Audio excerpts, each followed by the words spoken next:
Before the creation of the heavens and the earth, there was the existence of the ocean, and also an island blessed by the goddess who governed it, with blue hair like the ocean, Saint Mark, to live up to the virtue of being a charming and pleasant figure in every way. Every night, in a place where luxury and ambition shine like stars with balls, dinners, and glasses of wine, people interacted with each other. But even in places like these, there was a place that retained all the filth and immorality. A scream shot out saying she was a rat. This happened in Kimura, a poor neighborhood, in a dark dead-end alley where men shouted that she shouldn't even think about continuing to run because they knew everything. One of them approached the boy named Abel, threatening him because they knew he wasn't really mute, catching him by surprise. The man grabbed the boy by the collar of his clothes, lifting him furiously. Abel retorted for them not to touch him, moving away from the man, but the others insisted on pressing him because it was true he wasn't mute, and also that he was a woman. They stared intensely at Abel in a frightening way, saying that looking closer, his face was repulsive despite his body being beautiful. Extending a hand towards her, and her golden eyes widened in fear as they tried to touch her, until she recoiled and launched an attack on the person who tried to touch her. And the man screamed in pain after being attacked. Abel attacked the man to the point of making him bleed with pieces of a broken bottle, threatening them if they approached her again. But soon one of the men approached anyway, pushing the girl hard against the wall to the point of making her lose her balance, threatening again because they had accepted her out of pity. After all, she was a pitiable orphan, but above all, she was ungrateful. Abel dropped her bottle on the ground when she was strangled, hearing that they pitied her because she cleaned shoes for a living, but she wasted the chance to change her life now. The man punched Abel in the face, making her grunt in pain when she was sent to the side, saying they would give her a week. If she didn't pay the debts for the protection services before next week, she would have to deal with a man and not a shoe. A few days later, in St. Selena Square, Abel continued her work cleaning the shoes of people sitting on benches, wondering what she should do as there were only 2 days left for her deadline to end, which worried her. She had to get the protection money somehow still. Her eyes focused on her work of caring for the shoes. And if they really dragged her back to a brothel like that before that could happen, she would rather die. But what interrupted her speaking was the man who was caring for the shoe. He lowered the newspaper he was reading after saying out loud that he wanted to die instead of taking this woman's hand, Lucrezia, before entering the ceremonial hall, which caught Abel's attention, who was listening to the man's conversation.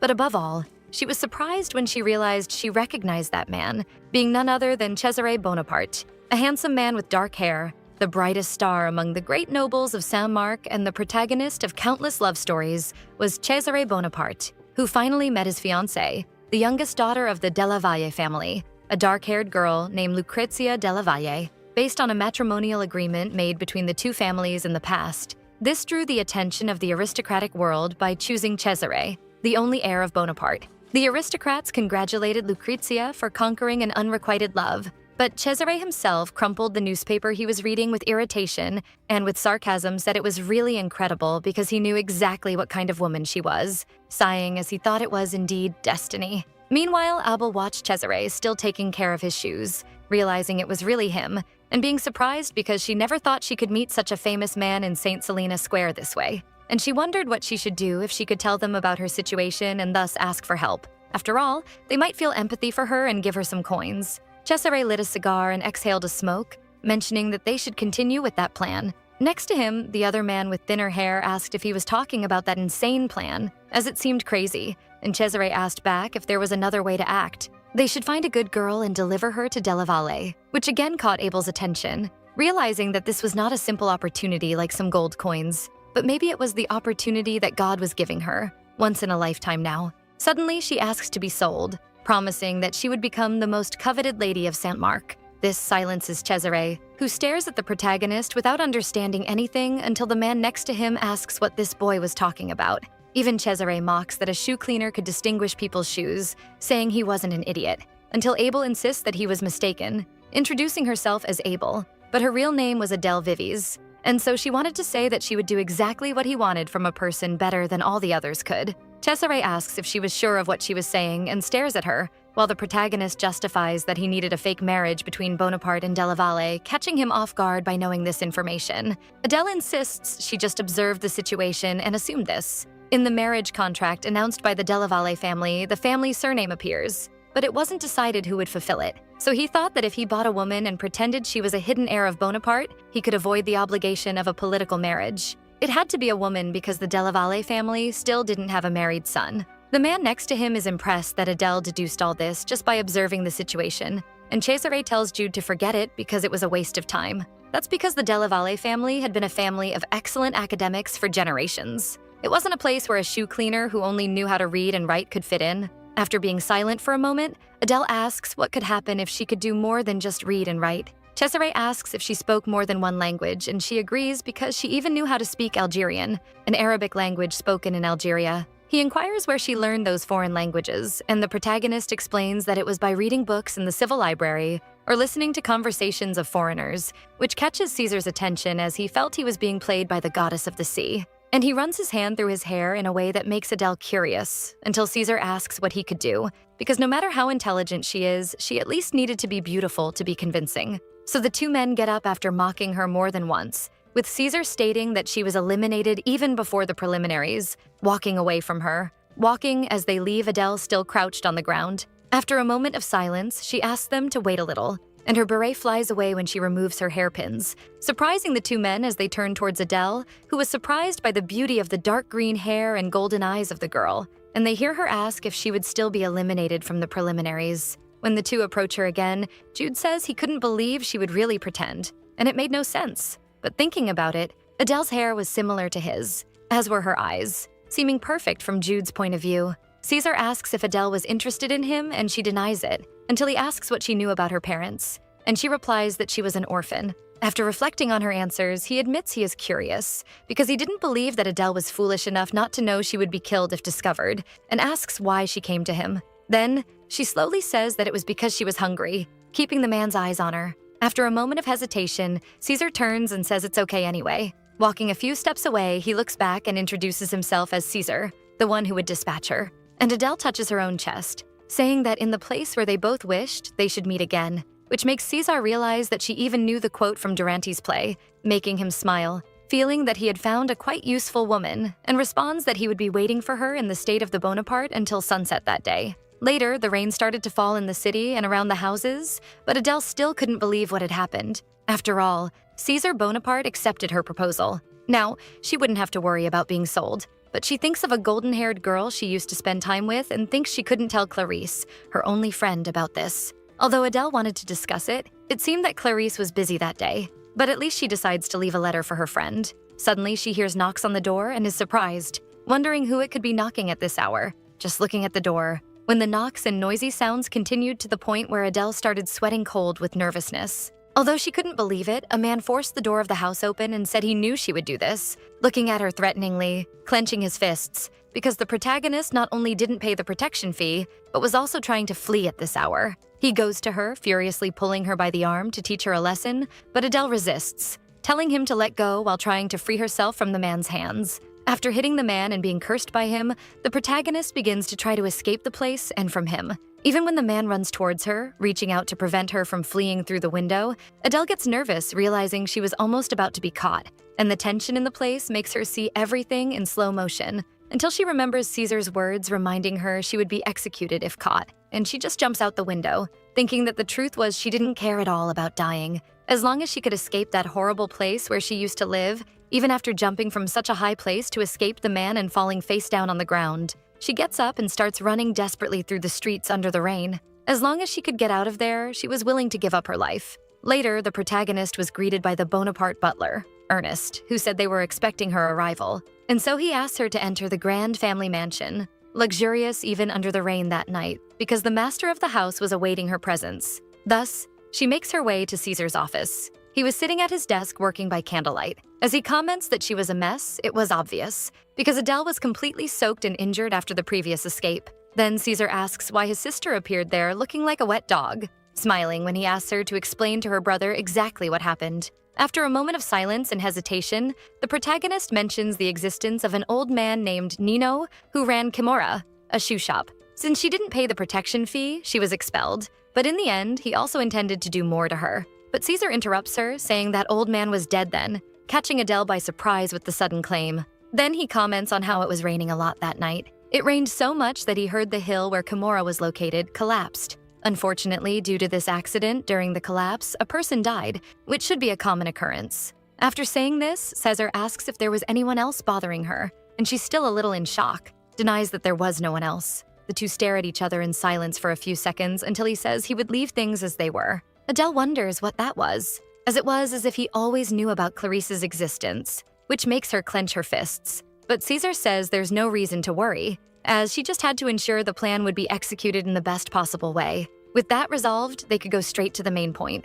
And the goal was exactly what Adele herself was thinking, because she should seduce Della Valle's son and marry him. Her body, her heart, her speech, and every part of her body, from the tip of her nose to her feet, everything would be done as a perfect Bonaparte should be. That way, Adele could deceive all the high society of Fornetti. Then he lights a match to light his cigar, stating that she had 3 months to train. But if she fails to be recognized as a lady by him after that period, the plan would be terminated. Then he throws the match away under Adele's watchful eyes. She reflects that if the plan ends, her life could also be lost along the way, but she agrees anyway. Caesar asks if she didn't intend to know the reason for the 3-month time limit, and she asks if it wasn't because of the birthday party, which slowly makes him agree because that was exactly it. As he thought, the protagonist was smart enough to figure out his plan just by reading a newspaper article. Deep down, it seemed she knew more about that family than Caesar himself. Then he approaches her and raises her face by lifting her chin, saying he believed there was another reason, and asks if perhaps she wasn't interested in him,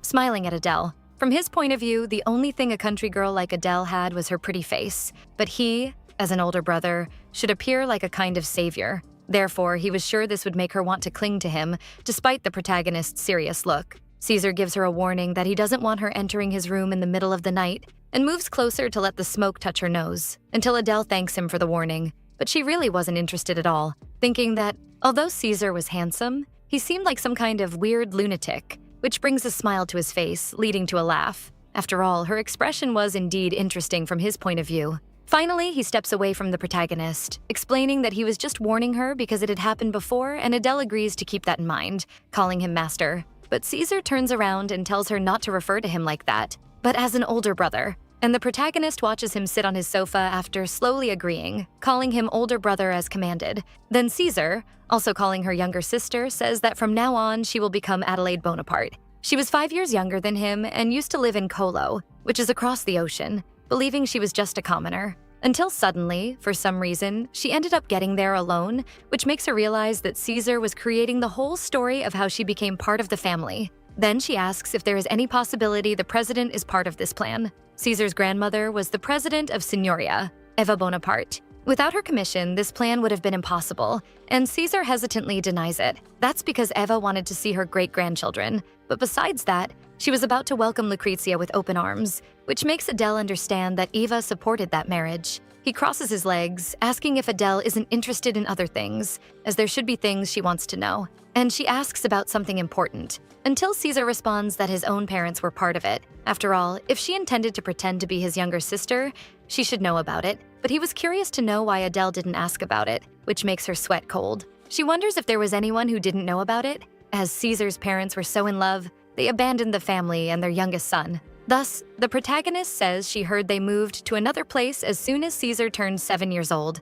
bringing a smile to his face again after taking a drag on his cigar, relieved not to have to explain this. And they could just say that they gave birth to Adele later because they were in love, which was enough. He gets up to open the office door, telling her there is a maid waiting for her outside and she should just follow her. Smiling, Caesar hoped that the next time they met, he could see her with the demeanor of a lady, excited to witness her transformation. Outside, Adele meets a brown-haired maid who greets her, introducing herself as Eponine Cour, guiding her to where her new room would be from then on, which surprises the protagonist with how elegant and beautiful it was. Eponine explains that the Bonaparte usually avoid luxurious things, so this room wasn't very extravagant, but she wouldn't have to face any inconvenience during her stay in that room. Even for Eponine, this room was too simple to be a lady's, which was the opposite from the protagonist's point of view. The maid says she could always talk comfortably with her, and Adele agrees, correcting herself to speak more informally. Then the maid turns around and explains that she would have etiquette classes starting the next day, so it would be problematic if she ended up catching a cold. Extending her hand to Adele, Eponine invites her to accompany her because she would help her bathe, and guides her inside that large and luxurious bathroom. The protagonist gets nervous and stammers that it's okay, because she could do it herself. But the maid insists that noble people shouldn't bathe alone. Rules of etiquette. Still, Adele nervously holds her own clothes to accept the maid's words, although Eponine asserts she wasn't making a request now.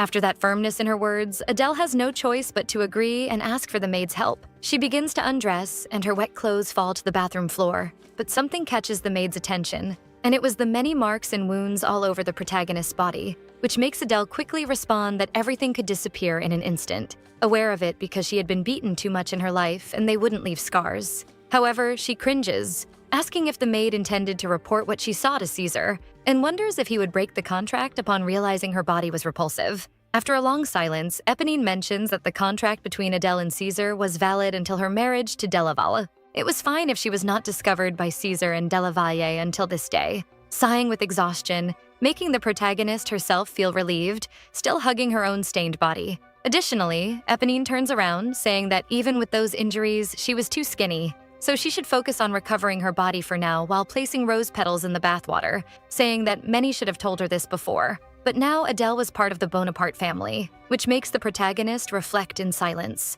staring at her reflection in the water. Meanwhile, Caesar in his office asks how his lovely younger sister was, and the maid reports that Adele did not seem very healthy. Besides, there were traces of violence all over her body, which makes him say that a pearl with scratches was not so valuable. However, Eponine insists that this would be easily cured if treated regularly, becoming a beautiful woman as she gained more weight. Still, even after thinking for a bit, Caesar comments that she was already quite pretty, recalling when he held her by the chin to analyze her features. But he was a little sad about her being his younger sister, which caught the maid's attention in reprimanding him, which brings a smile to his face, assuring that there was no reason to worry because he wouldn't do anything to Adele. After all, he intended to kill her as soon as the deal was over anyway. That night in the mansion, the protagonist ended up waking up during the early hours as usual and observed through the mansion window the time when ships began to depart in the distance, and those who went out during the night to fish returned to the port. Soon, some fishermen distribute some fish they couldn't sell, which makes the protagonist remember that she woke up every morning at that time for that reason. Still, looking around her room, she couldn't believe she was living such a luxurious life now, which makes her ask aloud if she could manage to do well in that whole plan, since she didn't think she could go back to sleep. Adele grabs a book that was nearby and sits back on her bed, starting to read until daylight breaks outside. At that moment, Ebony appears in the room to wake her up, asking her to get out of bed now, asking if Adele couldn't rest well during the night, and she denies it, saying she just woke up a little earlier. Putting the book aside, the protagonist asks what her duties were for that day, which makes the maid mention that she seemed anxious about it, revealing that from today on, she would always be busy and without breaks. First, they would start with breakfast, thus guiding the protagonist, already dressed and prepared for the day, to the table where various dishes were arranged. Ebony pulls out the chair for her to sit down, asking if there was any dish she would like to eat. While sitting down, Adele responds that she is fine with anything, even if it's spoiled, and the maid mentions that she shouldn't be picky, which was a good virtue.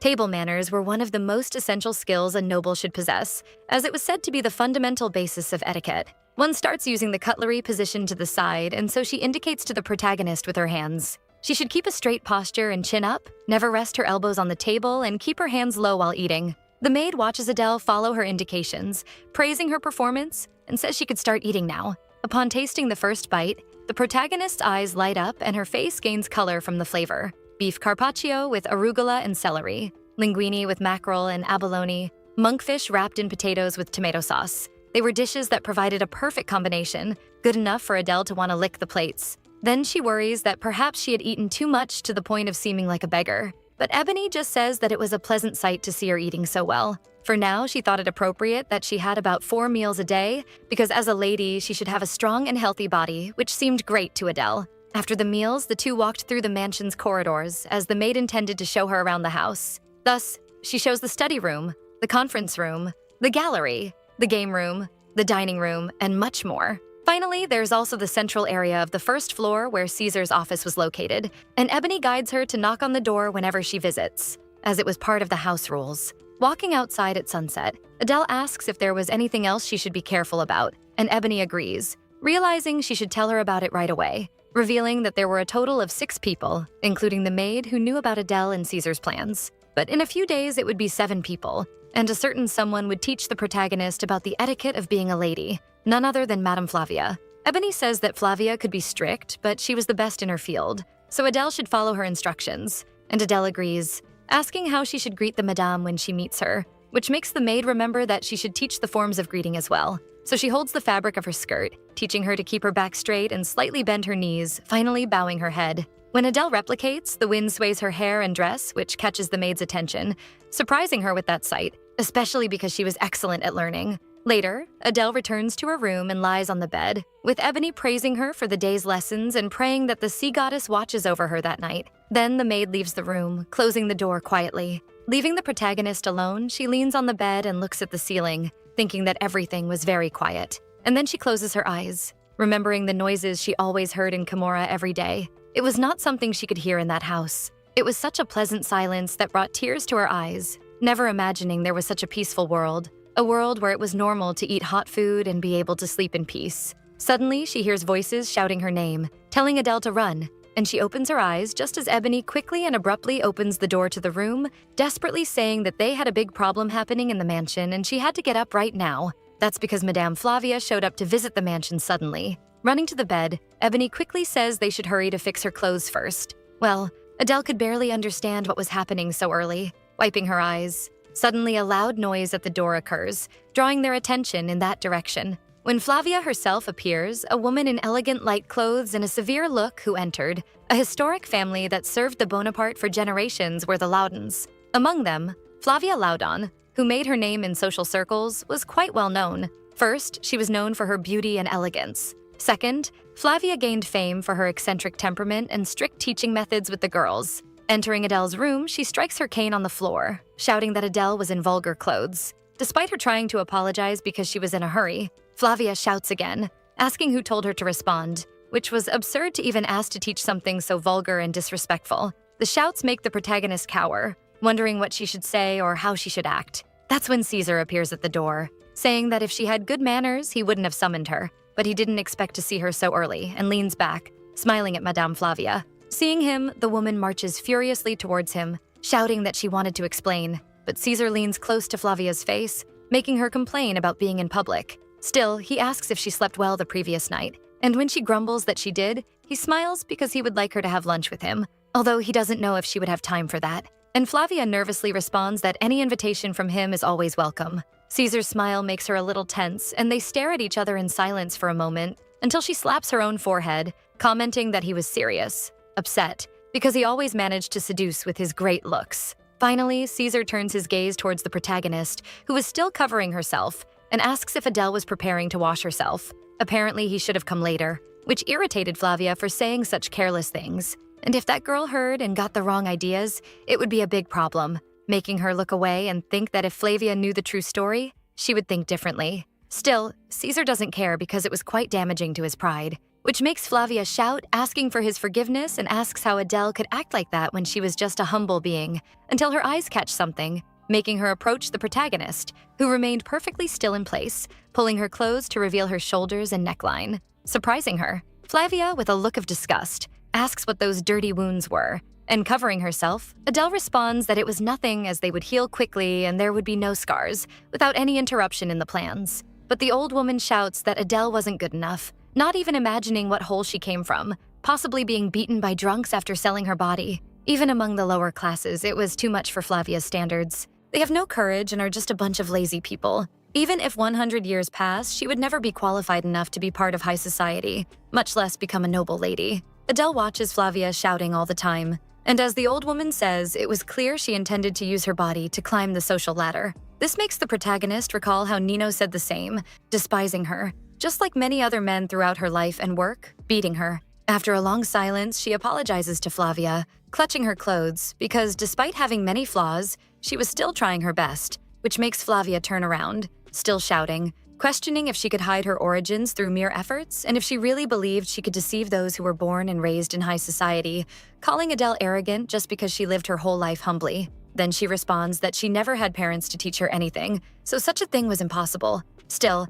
her brother must have thought it was possible, and that's why he brought her there, which surprises Flavia a little. Adele says that if Flavia thought it was a problem, if she thought that situation was so absurd, she should discuss it directly with Caesar. These responses from the protagonist bring a smile to Caesar, who just watches the scene in the room in silence. Proceeding, the protagonist states that she has been rude because she was indeed ignorant and therefore asks for forgiveness from the lady before her. In response, she tightens her grip on the cane in her hands, trembling a little. Her nervousness and frustration in response to this make her face turn all red. Gritting her teeth, until finally Flavia turns her face and adjusts her hat to cover her eyes, suddenly mentioning with a trembling voice that she had an appointment that day and ended up forgetting, so she would be leaving first, and bids farewell to Caesar. Thus, she passes by him, who is still smiling, out of the room and away from everyone, still covering her expression. Seeing all this, Caesar looks at the protagonist and comments with the same smile that his sister was indeed special, which brings a thank you from her,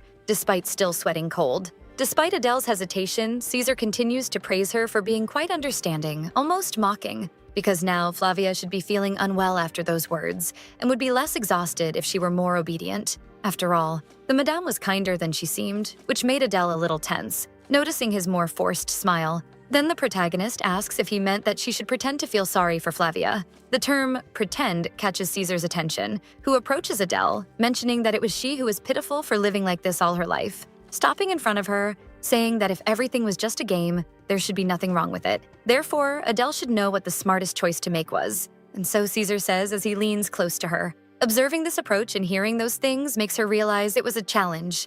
Finally, Adele cringes while apologizing, thinking it was a challenge and a mockery to test her reaction again, and continues to say that she would try to meet his expectations for his younger sister, despite knowing that Caesar turned it into a great source of amusement. In response, he remains silent with a serious expression, then turns away from the protagonist, still in silence, commenting that rumors said Flavia always got bored quickly. The next day, Adele went out with her maid, Eponine, through the corridors, asking if she would take her again to learn how to stand up. When they arrive to open the doors of a room, the maid responds that there is no reason to worry. In the hall they enter, there were several shining silver statues, as well as Flavia, who was standing there waiting. And Eponine says that whatever Caesar decides will happen. Noticing the people who entered the hall, Flavia crosses her arms and lets out a heavy sigh, saying that the surname Bonaparte was not a name someone like her should have. So even the great blue star is on her chest. Adele listens to her words in silence about how even the sea goddess would be angry about this. Flavia insists that although the Duke asked to make her a worthy lady, she believed there was still a different lesson to be done before that. Thus, she orders Adele to kneel,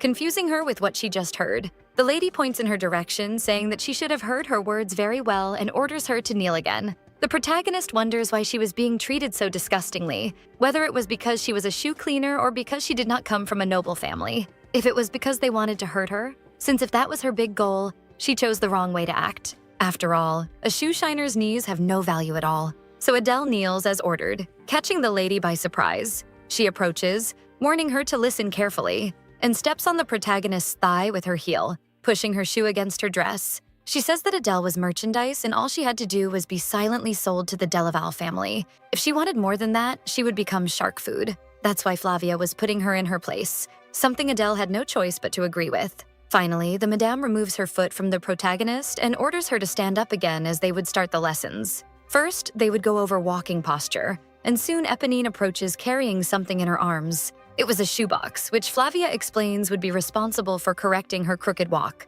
Adele was taken by surprise by the delicate black heels, still hearing that she should always wear those heels when walking, even outside of her lessons. Despite the orders, the protagonist was enchanted with her new shoes and gently touches them with her fingers before finally taking them out of the box to put them on her feet. But to her surprise, the heels were not the right size, and she tries to comment on this to the madame, but the woman, with a dark smile, orders her to stand up anyway and start walking right now. She points to a corner where Adele should do her walking training and go to the end of the corridor, ordering her to do this until she tells her to stop walking, even though the protagonist's toes and heels are squeezed in the shoes. Obviously, Adele's walk was not easy at all, and she soon fell face first to the ground with a scream. Her fury made her take off the shoes and throw them away, complaining that she couldn't take it anymore. But Flavia says that this was not the correct behavior during a sacred lesson, and it was obvious that the protagonist had no desire to learn, shouting that being so, Adele was not worthy of becoming a Bonaparte and orders her to leave immediately. The madame was smiling the whole time with that dark expression, shouting just to scare that girl she saw as disgusting. But to her frustration, the protagonist got up again and went back to her walking training over and over again despite this. Even wearing extremely small shoes for her feet, Adele walked for hours without stopping. At a certain point, she looked at the madame and asked if she should keep walking, with no expression of pain on her face. Flavia thought that being poor, it was expected that her actions would be inelegant, but she was too frustrated with that. Then, the madame tells Eponine to leave for a moment, to which the maid bows while apologizing, explaining that Caesar ordered her never to leave Adele alone. But the madame insists she discussed this with the Duke beforehand, and certainly wouldn't punish her for it. So she asks in the name of Lauriton for her to leave the room, until, despite hesitating, she finally agrees and leaves. When they were left alone, Flavia begins to refer to the protagonist as a shoe shiner, telling her to sincerely leave that mansion, still staring at her with that angry expression. Adele responds that it was not the will of the one who brought her there, but the Madame insists she was saying it now, because compared to the other Bonapartes, it might be that the Delaval family was not the best option, but it was better than a despicable and inelegant person like her. That's why the Madame suggested she put herself in her place and leave. Adele's safety was guaranteed by Lauriton, and she would also receive a good dowry for it, but the protagonist's expression didn't change at all. When she asks if she was saying that because she wanted her brother to marry Lucretia, which catches the lady off guard, the protagonist says that Flavia must think she came there to follow her brother's orders, but that was not the case. So she apologizes to the Madame, but she must inform her brother what she just heard. This makes Flavia shout that this was the will of the Duke's parents, as well as Adele's parents by consequence. The promise between Delaval and Bonaparte was much older than she thought, so she asks if, because of this promise, Caesar might consider marriage. Many women desired him, but still he continues with childish attitudes without settling down with anyone else. For Flavia, it was unacceptable that this noble family does not continue. Now, she could understand that Adele ended up involved in a great dispute, which makes the protagonist bow in thanks. But she unfortunately couldn't follow her orders, and she says this with an indifferent expression. This again caught the Madame off guard with her determination and stubbornness, making her shout that Adele was audacious, for she clearly only wanted more money. But the protagonist denies it, responding that she only liked the food here, and says this recalling each of the dishes, desserts, and all kinds of things she could savor in that house. This left the Madame even more confused by what she just heard. So Adele explains that money or a future was an exaggerated luxury for her. For them, who struggled daily, such a promise of a future was nothing but a utopia, worth less than food for them from the lower class. Flavia shouts that the reason Adele stayed, it was only hunger, which was certainly the action of a snake, a point that the protagonist agrees with without hesitation. After all, she had been living her whole life that way, unable to sleep due to great hunger and surviving an entire month on just a piece of hard bread, living without knowing what tomorrow would bring, worried about the next meal she might or might not have. Therefore, Adele had no more to think about, so she apologizes to the Madame again, bowing. But no matter what order she gives her, she did not intend to leave the Bonaparte family. Later that night, Flavia found herself walking through the corridors illuminated by the night with the same tense expression, thinking it was a great disaster. It was uncomfortable, but Adele still had an interesting charm, even wearing those shoes. It was clearly absurd, but it still made her wonder why she could imagine Adele and Caesar together. She was so confused that her hand fell on her forehead, realizing she needed to find another solution as quickly as possible. Thus, a week passed since Madame Flavia's enduring lesson. It was a period that passed so quickly that the protagonist barely noticed the days going by. But during that time, she learned a few things: tone of voice, etiquette, social tips, how to talk to superiors, how to decline a gentleman's invitation. But above all, during her walk through the beautiful garden, how to walk properly, even though her feet were still sore from keeping those heels on during the lessons. When Adele felt pain in her feet and stopped walking in the garden, Eponine asks if her feet were okay, and the protagonist agrees, although the maid knew it was a lie. She couldn't do much for her lady now, but mentions that in fact, Flavia knew from the beginning that Adele's steps were always perfect. The speed of her learning and improvement was surprising, and it was obvious even the Madame noticed it. The protagonist was able to absorb information easily like a sponge, even when Flavia explained things only once. Although constant training is essential, the maid believes that no one would consider the protagonist to be of lower class. After hearing these words, Adele slowly turns her face and says she understands, but doesn't comment further. It was then that, during the walk, something caught her attention in the distance, which was a group of ladies conversing. The protagonist asks who they were, as she thought it was the first time she saw them, and Ebony explains that they were part of the Orcanina delegation. Adele looks at the maid as she tells her that they had been in the mansion for some time, but the protagonist didn't know because she was busy with training. But a few days ago, the second prince of Orcanina ascended to the throne, all with the support and help of Lord Caesar. It took a lot of effort because he was a prince without a stable base. But in the end, he was able to achieve his goal. So the Emperor of Orcanina sent a gift there in exchange for the help he received. That's why the mansion had been a bit noisy recently, full of ladies making visits. Adele notes that by influencing the throne of the neighboring nation, her brother's position would become even greater. Suddenly, the three ladies conversing in the distance notice and shout for Caesar when they see him standing nearby and run to him. The Duke smiles and greets the ladies, commenting that it was a beautiful morning as Ebony and Adele just observed the scene. The favoritism of fate and the goddess, the prodigal son of Bonaparte, were all characteristics of Caesar, who received the blessings of the sea goddess. But he doesn't deserve them, for from Adele's point of view, it didn't seem that the Duke valued them that much. In fact, Caesar always seemed empty inside, although that might not make any sense. Ebony mentions that they should leave before someone notices them, and the protagonist agrees. As the two walk away from the conversation, even the Duke noticed their presence and watched them disappear into the distance. One of the ladies notices that Caesar was looking the other way and asks what happened, to which he replies that he thought he saw a mermaid also catching the lady's attention in the direction where the Duke was looking. However, he covers the woman's eyes with his hand, smiling as he says that despite this, there was still a mermaid right there. When he leans in, the lady says he is being very naughty, and her face blushes with Caesar's teasing. The Duke leans in to whisper in her ear, asking if she would come again at night, as he would be waiting for her. While blushing, the young woman says that if the Duke promises to take her seriously, she would visit at night, though he remains silent. Thinking that the lady is thinking nonsensical things, it seems time to bring her back to reality before sending her away. After all, she was mixing her feelings there when they should be just casual encounters, which makes the Duke touch her golden hair, thinking she was more exciting before. But now, thinking of Adele's greenish-blue hair, it no longer seemed so appealing to his eyes. So, to her smile, the Duke says she was really very cute, and continues by saying it was about her presumption, suddenly breaking the girl's smile. Finally, he turns to the other side, leaving the girl frustrated beside him in silence. With tears in her eyes, she says after a moment that she would be leaving, and the Duke wishes her a good journey, still smiling. Thus, he walks away from those ladies, ignoring the tears of the girl he left behind, thinking it was a big nuisance, and the others try to console her. Caesar lights a cigar during his walk, thinking that Adele should have taken that path now and tries to follow her previous steps. Suddenly, he hears someone shouting to let go, which catches his attention to a scene happening there in the garden between two people, where an angry-looking man was holding Adele's arm, who was resisting after falling into the water. A few minutes before the Duke witnessed the scene, the protagonist and her maid had left the previous environment and walked near the fountain. Adele's feet were still red with all the injuries, but the pain was so much that she found herself falling to the ground and sending her umbrella flying, worrying Ebony. The maid runs to her, apologizing and asking permission to check her feet right away. Then, she takes Adele's shoes and notices her feet were full of wounds with blood and ugly blisters.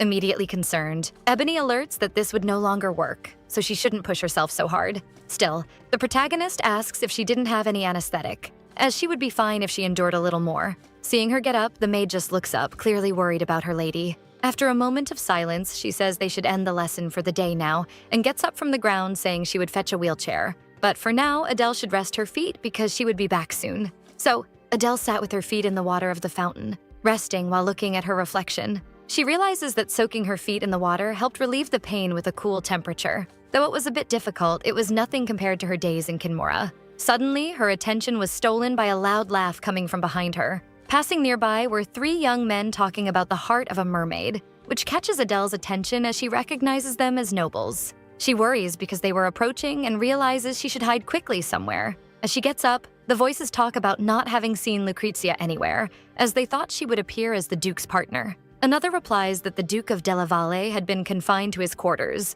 though he was expected to come out soon. It doesn't take long for the three men conversing to reach the fountain, walking around while the protagonist hid from them. After a while, she wonders if they had left, so she moves to try to peek, just when one of the men appears behind her, catching her by surprise as he opens a dark smile upon seeing what he found there. Then, he grabs Adele by the wrist and shouts that he found a woman hiding in the fountain, pulling her. The force of the pull makes the protagonist fall hard into the fountain, getting completely wet. Another man approaches and reprimands Henry for crossing the line, but Henry says he didn't push the girl as she fell on her own. Adele tries to get up with her wet clothes and looks in the direction of the men, which immediately makes them notice the type of woman they have found, bringing smiles to their faces. Henry comments that he just caught a mermaid instead of a person, and leans in to ask her identity as she didn't seem like a lady or a noble since she didn't even have shoes. But her dress was too good for a maid. When Adele remains silent, Henry insists by threatening her, as saying nothing would get her punished. Finally, he approaches to pull her by the arm again, asking if she was acting like that on purpose to get punished.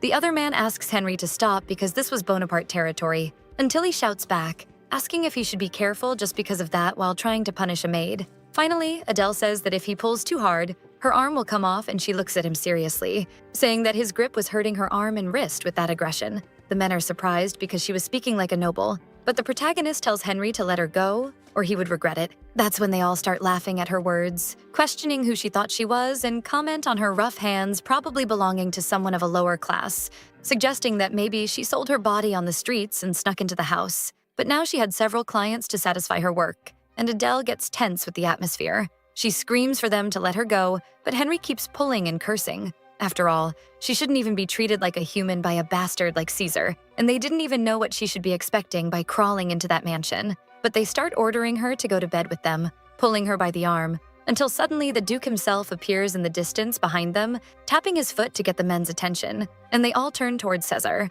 who seemed completely calm even in that situation. Despite recognizing him and saying his name, Caesar gives a sarcastic smile, saying they should have called him a bastard as they did before. He stares at Henri Petch, who starts to sweat cold after being recognized too, and approaches, commenting that the Duke Petch will certainly be delighted to know what was happening there since he came to the Bonaparte mansion with his old body just to ask for some money to borrow, and gives that fake smile again. Caesar stares threateningly at Petch, mentioning that Modine Petch accompanied him to feel more comfortable asking for help, which caught Henri off guard. He wanted to lash out at the Duke after he insinuated that his mother hit on Caesar, but the other men hold him back before he does, asking Caesar to calm down too as his words were going too far. But the Duke places his hand on the man's shoulder, saying that they were the ones who crossed the line by treating his younger sister as someone who would sell her body. That's when Henry finally goes into shock, looking over his shoulder at Adele, realizing she was actually related to the Duke. He looks again at Caesar, trying to understand the situation,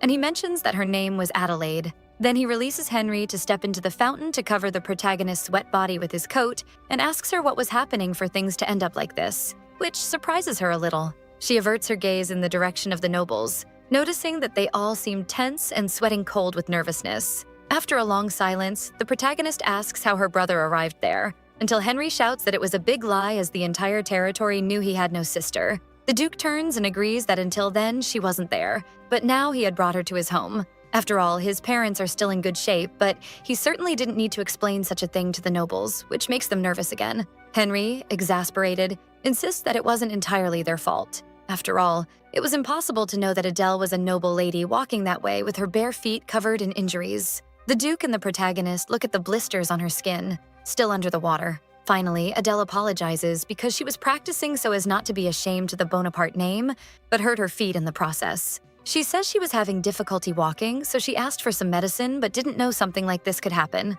Despite the tension from the nobleman, the Duke lifts the protagonist in his arms, reminding her that he warned her not to push herself too hard. After all, there's no reason to gain reputation that way. Her health was much more important than that. Still, Adele responds that if she becomes a subject of ridicule in a social circle, the Bonaparte reputation would be ruined. To her surprise, the Duke leans in to kiss her forehead, saying there was no reason to worry. After all, they were a family. The term family was something Adele had never heard in her entire life, not even as a bad joke. She wonders if nobles usually did this with their families and what should be the right way to react to this affectionate treatment. Then, after a moment of hesitation, the protagonist touches the Duke's face, thanking her brother. He smiles in response to her gratitude, still holding her in his arms. Meanwhile, the nobles whisper if she really was his sister, which shouldn't be surprising since they looked quite similar. Finally, Caesar looks at the men and asks them if they really wanted to have fun with Adele, threatening them directly in a way that makes them step back, laughing with the excuse that it was just a big joke,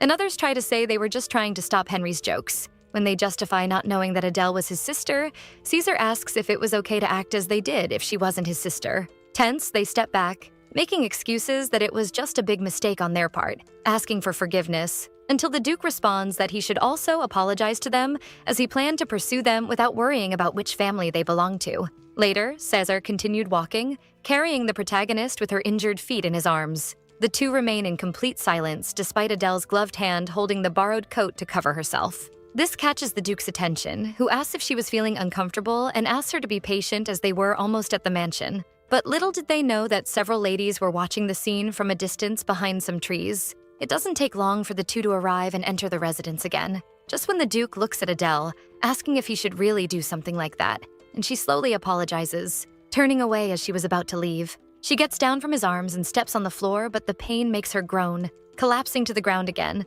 still under the Duke's gaze. With a sigh, he notes that she seemed to be doing many different things. Asking where Eppin was, the protagonist responds that since she couldn't walk, the maid left to get a wheelchair. However, that wasn't the answer the Duke was looking for, as he didn't intend to spend money on a cripple who couldn't even stand on her own. The protagonist apologizes again, as she didn't expect to meet him in these conditions, until she is surprised by the sharp pain caused by Caesar's own foot stepping on hers, asking if by any chance Adele had some kind of fetish for being stepped on by others like that, if it was a habit she acquired on the streets as long as they were men looking at her in that pathetic state. After all, otherwise, why try to do something they weren't even aware of in Bonaparte territory? Adele, with her fist trembling, asks if he was implying that she provoked all this on her own, which makes the Duke ask back if she knew that, to which she denies the allegation. After a moment, he laughs, catching the protagonist completely by surprise, until he says that Flavia has been acting maliciously, still with his foot on Adele's, asking if she couldn't do anything right,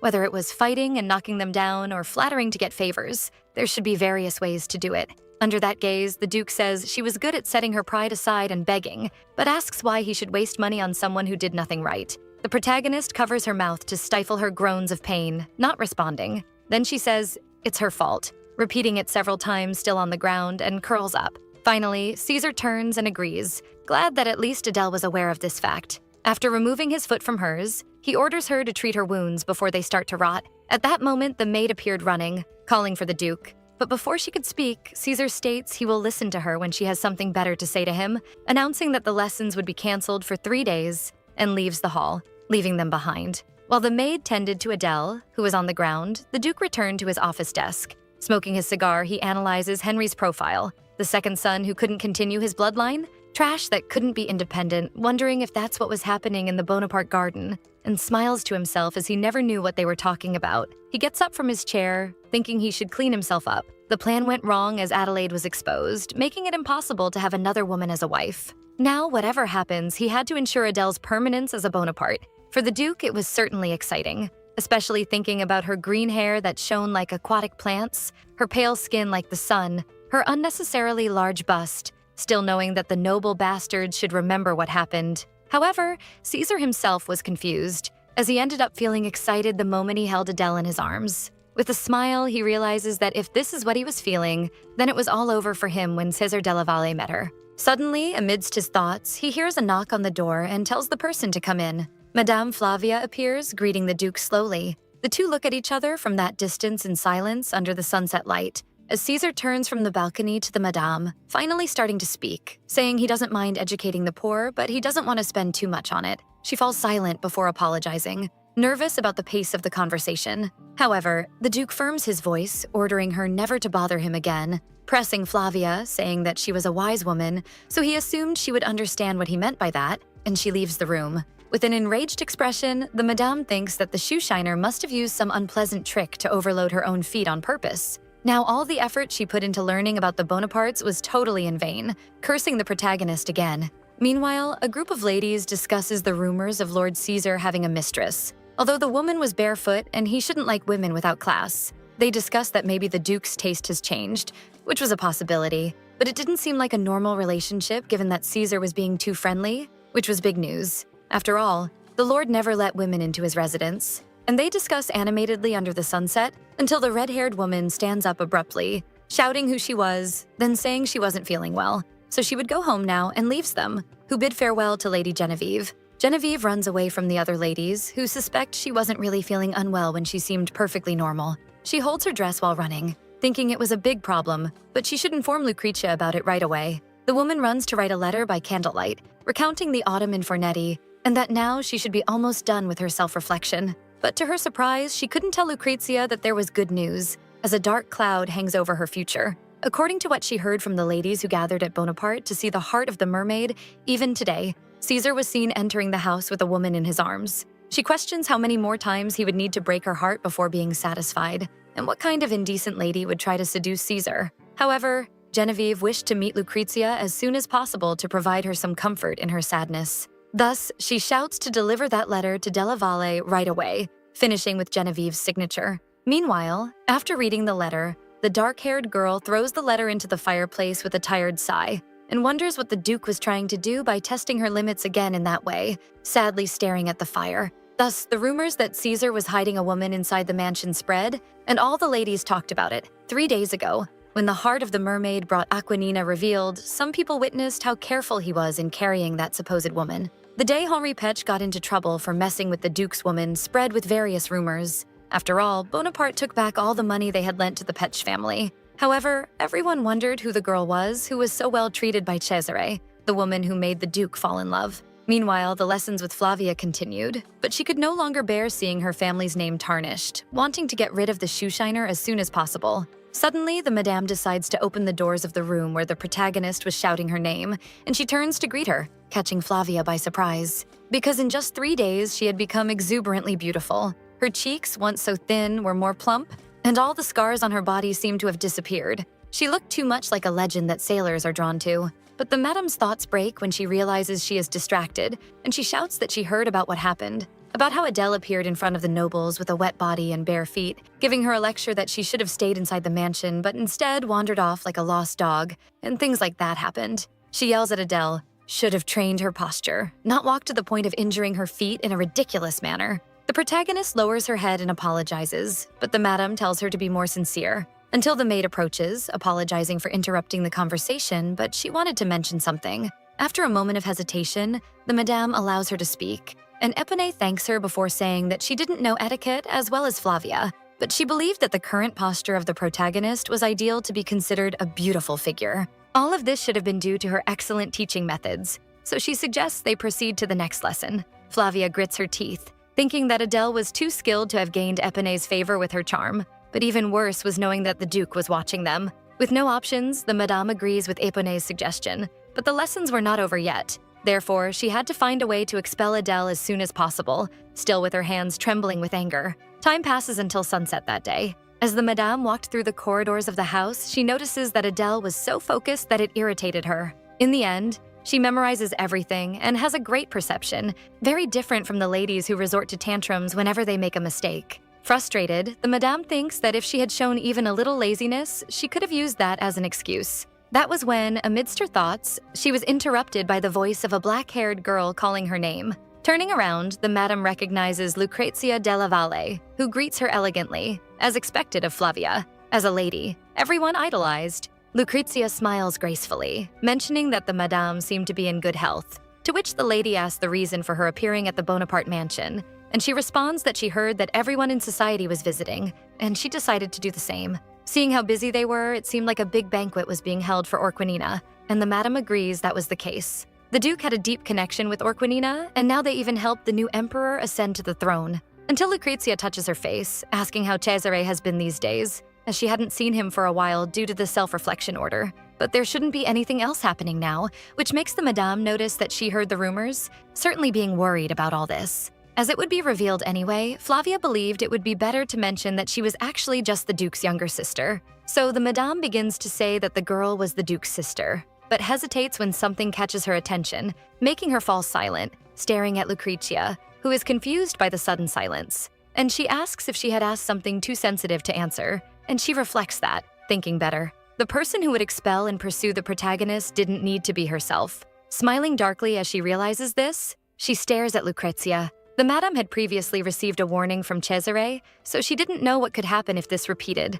However, what would happen if the person intervening was Lucrezia herself? Even though she might be an elegant and impeccable young lady, if she were as naive as she seemed, she would never have been able to monopolize the position of Cesare's betrothed. Thus, Flavia asks her to listen carefully to what she's about to say, revealing that the woman in the rumors was a direct blood relative of Bonaparte. And Lucrezia sighs, realizing that Caterina and Rohan had another daughter, relieved because she understood everything wrong. But the madame corrects her, saying it was not a misunderstanding, which catches her by surprise. That's because Adelaide was a member of Bonaparte and Cesare's younger sister, but that was what they were telling the public. As in reality, she could even be any random street dweller so they could question the truth with Rowan and Caterina, which makes the think that if Lucrezia was as smart as she seemed, she would understand what she was saying. After thinking for a bit, Lucrezia thanks her for sharing her insights, giving a darker smile. After all, she always provided a guide on where to go. On another day during her meal, Eponine suggested that the protagonist take a walk as it was a noble activity, and the Duke certainly wouldn't forbid it.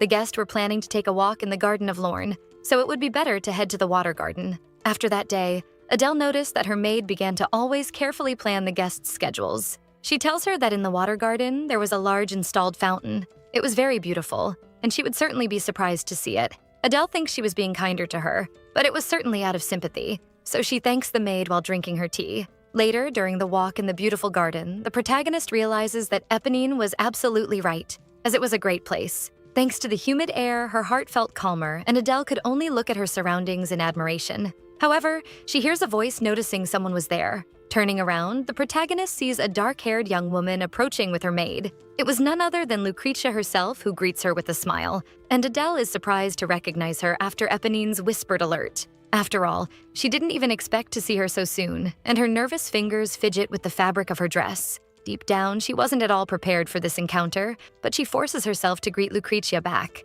After receiving an intense look from the young woman, she smiles in return, commenting that she never saw her at the balls, and Adele reveals that she hasn't officially entered society yet. Then the young woman introduces herself as Lucrezia from the Del Valle family and asks which family the protagonist belonged to. After taking a deep breath for a moment, Adele introduces herself as Adelaide Bonaparte, which makes Lucrezia feign surprise and ask if it was a new joke circulating in society, embarrassed to say that her isolation ended not long ago. But the protagonist insists that it was exactly what she heard a little while ago. She was from the Bonaparte family, and due to various circumstances, was raised separately from her brother, Caesar. That's when the lady's tone of voice turned darker, asking if she lived in the same house as the Duke inside the palace, and Adele agrees, until Lucretia interrupts her, smiling darkly, saying that since she became a Bonaparte, she has been thinking of leaving Fornetti and exploring Saint-Na. The protagonist gets confused, not understanding what exactly she was thinking, but responds that she wanted to stay close to her family, not yielding despite the pressure of the stairs,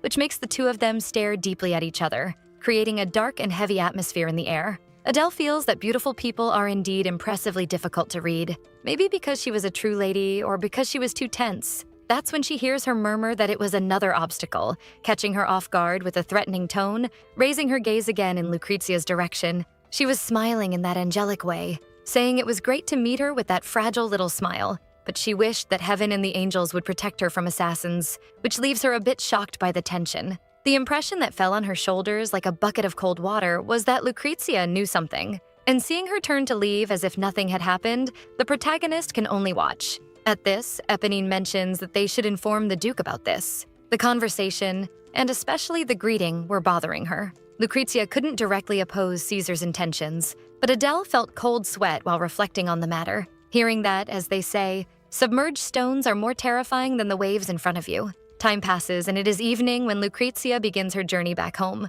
In her carriage, she wonders what she should do, covering her face with her hands to the concern of her maid. The lady, with tears in her eyes, murmurs that it seemed Lord Caesar was in love with a servant again, which shocks Hazel, the maid, as that woman they saw was the Duke's younger sister. But Lucretia quickly denies this claim. Her mannerisms were not those of a young lady. To call someone like that a sister only made Lucretia regret liking the Duke. Her voice trembles as she says that if that woman didn't seduce Caesar, then he must be planning to marry her. Still crying in the carriage, Hazel says that if this is true, she shouldn't be crying like this, as they should act before Adele steals the Duke. Otherwise, she will become a Delaval. The maid says they should get rid of that girl, to which Lucretia asks how they would do that, hearing that they should fight. Still pretending to be a good girl, she denies this as she didn't want to hurt others, and now she was scared of what would come in the future, which worries the maid, who raises her voice, shouting that there was no need to worry as she would help her lady who was so fragile and sweet.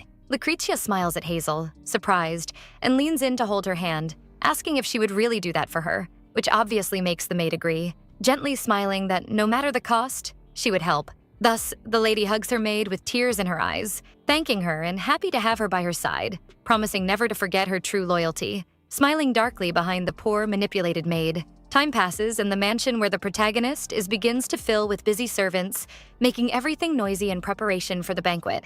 Walking through the hallways, she heads to a door and knocks on it, remembering that she was told not to knock on Caesar's office door just a little later. However, she opens the door anyway, and his assistant informs the Duke that a new guest has arrived. Looking to the side, he smiles at Adele and asks how her feet are, still focused on his work and writing on some papers. She replies that she is almost healed and thanks him for his concern, but he mocks the fact that she thought he was worried about her, and Adele states that she was just being polite. That keeps a smile on the Duke's face, who asks what she was doing there, making her fall silent after a moment, until Adele finally asks if she could attend the event that would be held that day, leaving both men surprised. Cecil responds that it would be quite difficult and asks if she was there just for that, to which Adele says she would like to go to the event that would be held in the capital. With another laugh, the Duke is pleased because he didn't know his younger sister had a cute side. It seemed he was getting used to it now. After a moment, the assistant beside him continues to look closely at Cecil until he finally gives in, because now that she was there, he could introduce them to each other. Then the Duke introduces his younger sister, Adelaide Bonaparte, who greets the man beside him, introduced as Gigi Manfredi, Cecile's assistant, who also worked with the standalone trade operated by the Bonaparte. And he quickly begins to shower Adele with compliments because she looked like a sea siren among them. With a sigh, Cecil says that his family was growing, and Gigi becomes quite excited about this, because the Duke was indeed very lucky. While they were talking, the assistant soon gives him a warning, because the Duke should have looked at the document very carefully. As time passed, Adele thinks she was enduring it, but ever since she met Cecil, it felt like a piece of her mind was being cut layer by layer with a delicate knife. Even though she had decided to forget that day, the shoes that stepped on her feet and the words that previously pierced her heart. A little later, Cecil asks if the protagonist met Lucrezia because he also heard that she received an interesting warning. Hesitating, Adele agrees that she believed she had received a warning, and the Duke agrees that it was probably the case. Originally, Eponine was more familiar with social environments rather than cleaning shoes on the street corner, which was fascinating, making Cecil wonder where they learned that. And just so she would know, he would have a branchier accompany Adele after the banquet was over. After the protagonist agrees, the Duke orders her to leave because he needed to continue working. With that, she bows and leaves the room, to which Gigi says that if the branchier arrives after 2 days, it should mean that there would be no one to protect her while she attends Lucrezia's banquet, which worries him if she could be fine during that time. After a moment, Cecil responds that he didn't think anything could happen inside the Bonaparte mansion. Instead, he should be preparing in the kitchen with something quite old, which makes the assistant agree after hesitating for a moment. Now, again, Gigi felt he should be working on something that didn't seem quite right, which made him break out in a cold sweat. Much later, as expected, Flavia Lorden attended the banquet. She had been called by Duke Cecil again recently. People at the banquet wonder if by any chance they were trying to bring her back to the central social again. It was better to build a connection with her in advance. Flavia thinks that the family had fallen behind for a while, and she smiles because as long as the Bonaparte family was on their side, everything would be fine. Until a voice approaches to greet Flavia and asks if she was enjoying herself, coming from none other than Lucrezia. The two approach and talk, smiling with Lucrezia commenting that the decoration was indeed beautiful, and the Duke had good taste for it. That's why Lucrezia wanted to ask Flavia if it was okay to talk about the existence that should be removed from the Bonaparte family. Stammering, Flavia looks away, responding that she had nothing more to say on the matter, suggesting she handle it on her own now. At this, the lady questions if it would be better to have that conversation with Cecil himself. It seems she had no choice but to tell how Adelaide's secret was revealed. That left Flavia terrified, sweating coldly as she said she only did it for her as a favor. And Lucrezia smiles because she was just being smart. Duke Cecil should be showing trust in her now, but it was Flavia herself who told one of his secrets. That is why she made it clear now that she was not trying to confront her because they were facing the same enemy. Therefore, she was just asking for a small favor from Flavia, saying that their business would only be conducted with extreme caution and success. With that dark smile of Lucrezia, Flavia stares at her, frowning and biting her lips before finally asking what it was that she wanted. As time passes, the ball continues and several couples dance to the music in the hall. Meanwhile, in her room, Eponine comments that the ball had already started while she prepares the protagonist's hair. Adele asks if her maid did not intend to go, and she says she was not a noble, so she was not required to attend. Adele herself was unsure if she would go to the ball, but Eponine insists that she was so beautiful that she was sure all eyes would be on her when she attended. To the protagonist, showing her weakness would only strengthen those who wanted to hurt and exploit her. After a moment of silence, the maid says that getting ready for the ball was sometimes more fun than the event itself. A dress worn by a lady of the Bonaparte should never be worn again by another person or by herself, be it hats or parasols, gloves and dresses, necklaces and earrings, stockings and shoes.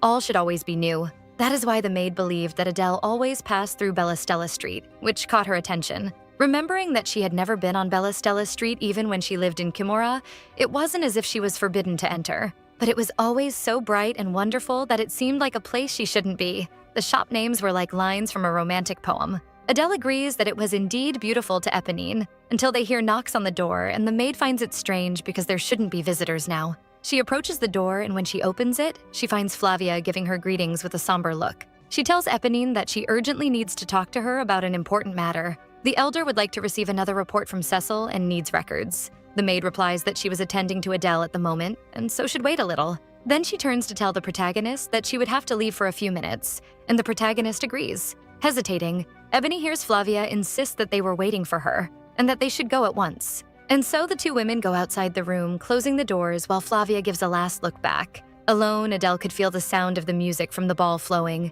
and she spends her time reading a little. Her curiosity to visit Bella Stella Street was making her so anxious that she could not even read calmly. Suddenly, she hears knocks on the door again, making her wonder who it could be, because she didn't think Ebony would return so soon. The thought makes her break out in a cold sweat of nervousness, especially because the knocks continue, and she has a feeling she shouldn't open the door. It was a voice that took her by surprise, and she wonders where it came from, because there was no one else in this room besides her. It seemed like it was just her mind playing tricks on her, until finally her room door opens by itself and a maid appears, apologizing for intruding because it was an urgent matter, and therefore needed to talk to her now. Adele is surprised because it seemed like a young maid had suddenly appeared there. But anyway, she asks what happened, and the maid replies that Caesar was calling for her, and the protagonist hesitates, remaining seated on the sofa because something seemed very wrong. That maid looked too young to be a Bonaparte servant, and those clothes didn't seem to fit her. But if Caesar was really demanding her presence, it was a disturbing situation, so she gets up and decides to leave.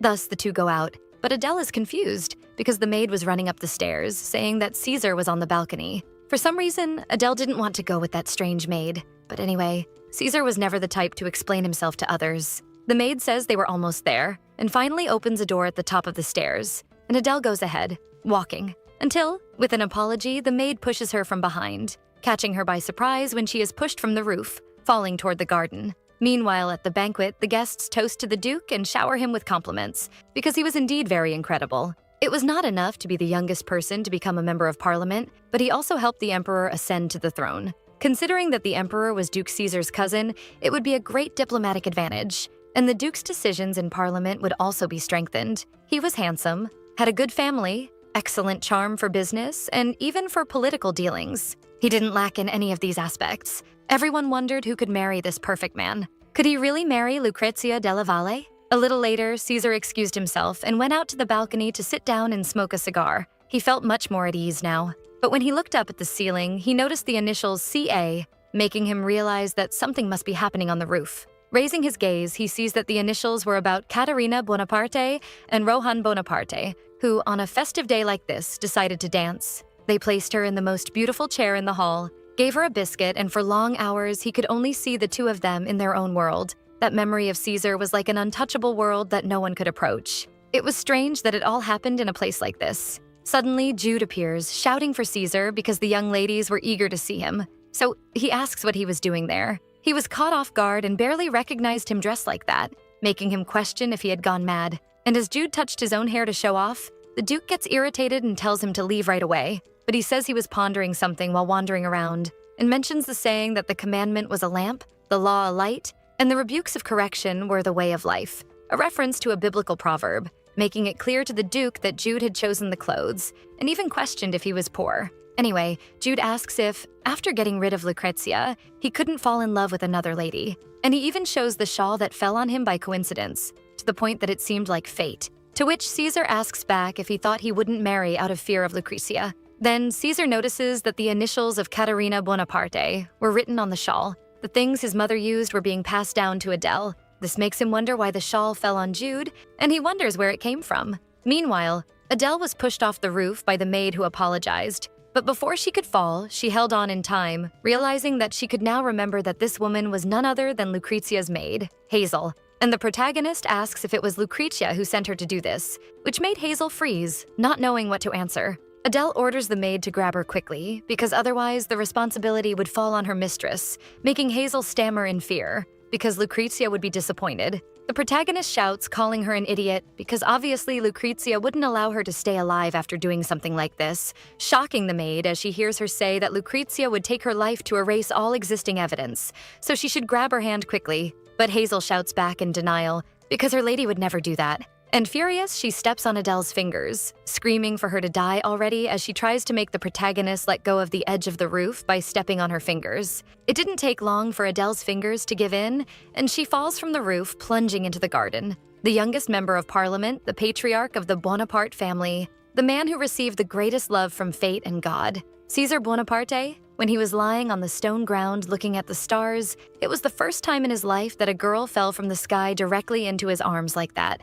At that, he asks if she was okay, because at least she didn't seem hurt, until he notices that Adele was cold, sweating, and trembling, making Caesar smile, mentioning that if she wouldn't let him touch her in the same way, she should take her hands off his chest and get off him. Quickly, she moves away from the Duke, who thinks he had no intention of going to bed with Adele. But she looks in the direction of the roof, saying that a girl wearing a Bonaparte maid uniform pushed her off the roof. She had followed her because she said she had been called by Caesar, and he also looks up in the direction of the maid fleeing, frowning when he hears it was Lucrezia's maid. A little later, Jude appeared on the roof, shouting to the Duke that he couldn't catch the criminal because they were too fast. But since Jude couldn't hear anything from that height, Caesar just looks at the protagonist and asks if she had entered his room in just her nightgown. Then Adele quickly covers herself, explaining that her shawl flew away, and the Duke laughs because removing it wouldn't literally change anything about her appearance. He asks if she would do anything he asked if he said it was urgent, making her blush and remain silent, not knowing what to do because she didn't know what Caesar was thinking.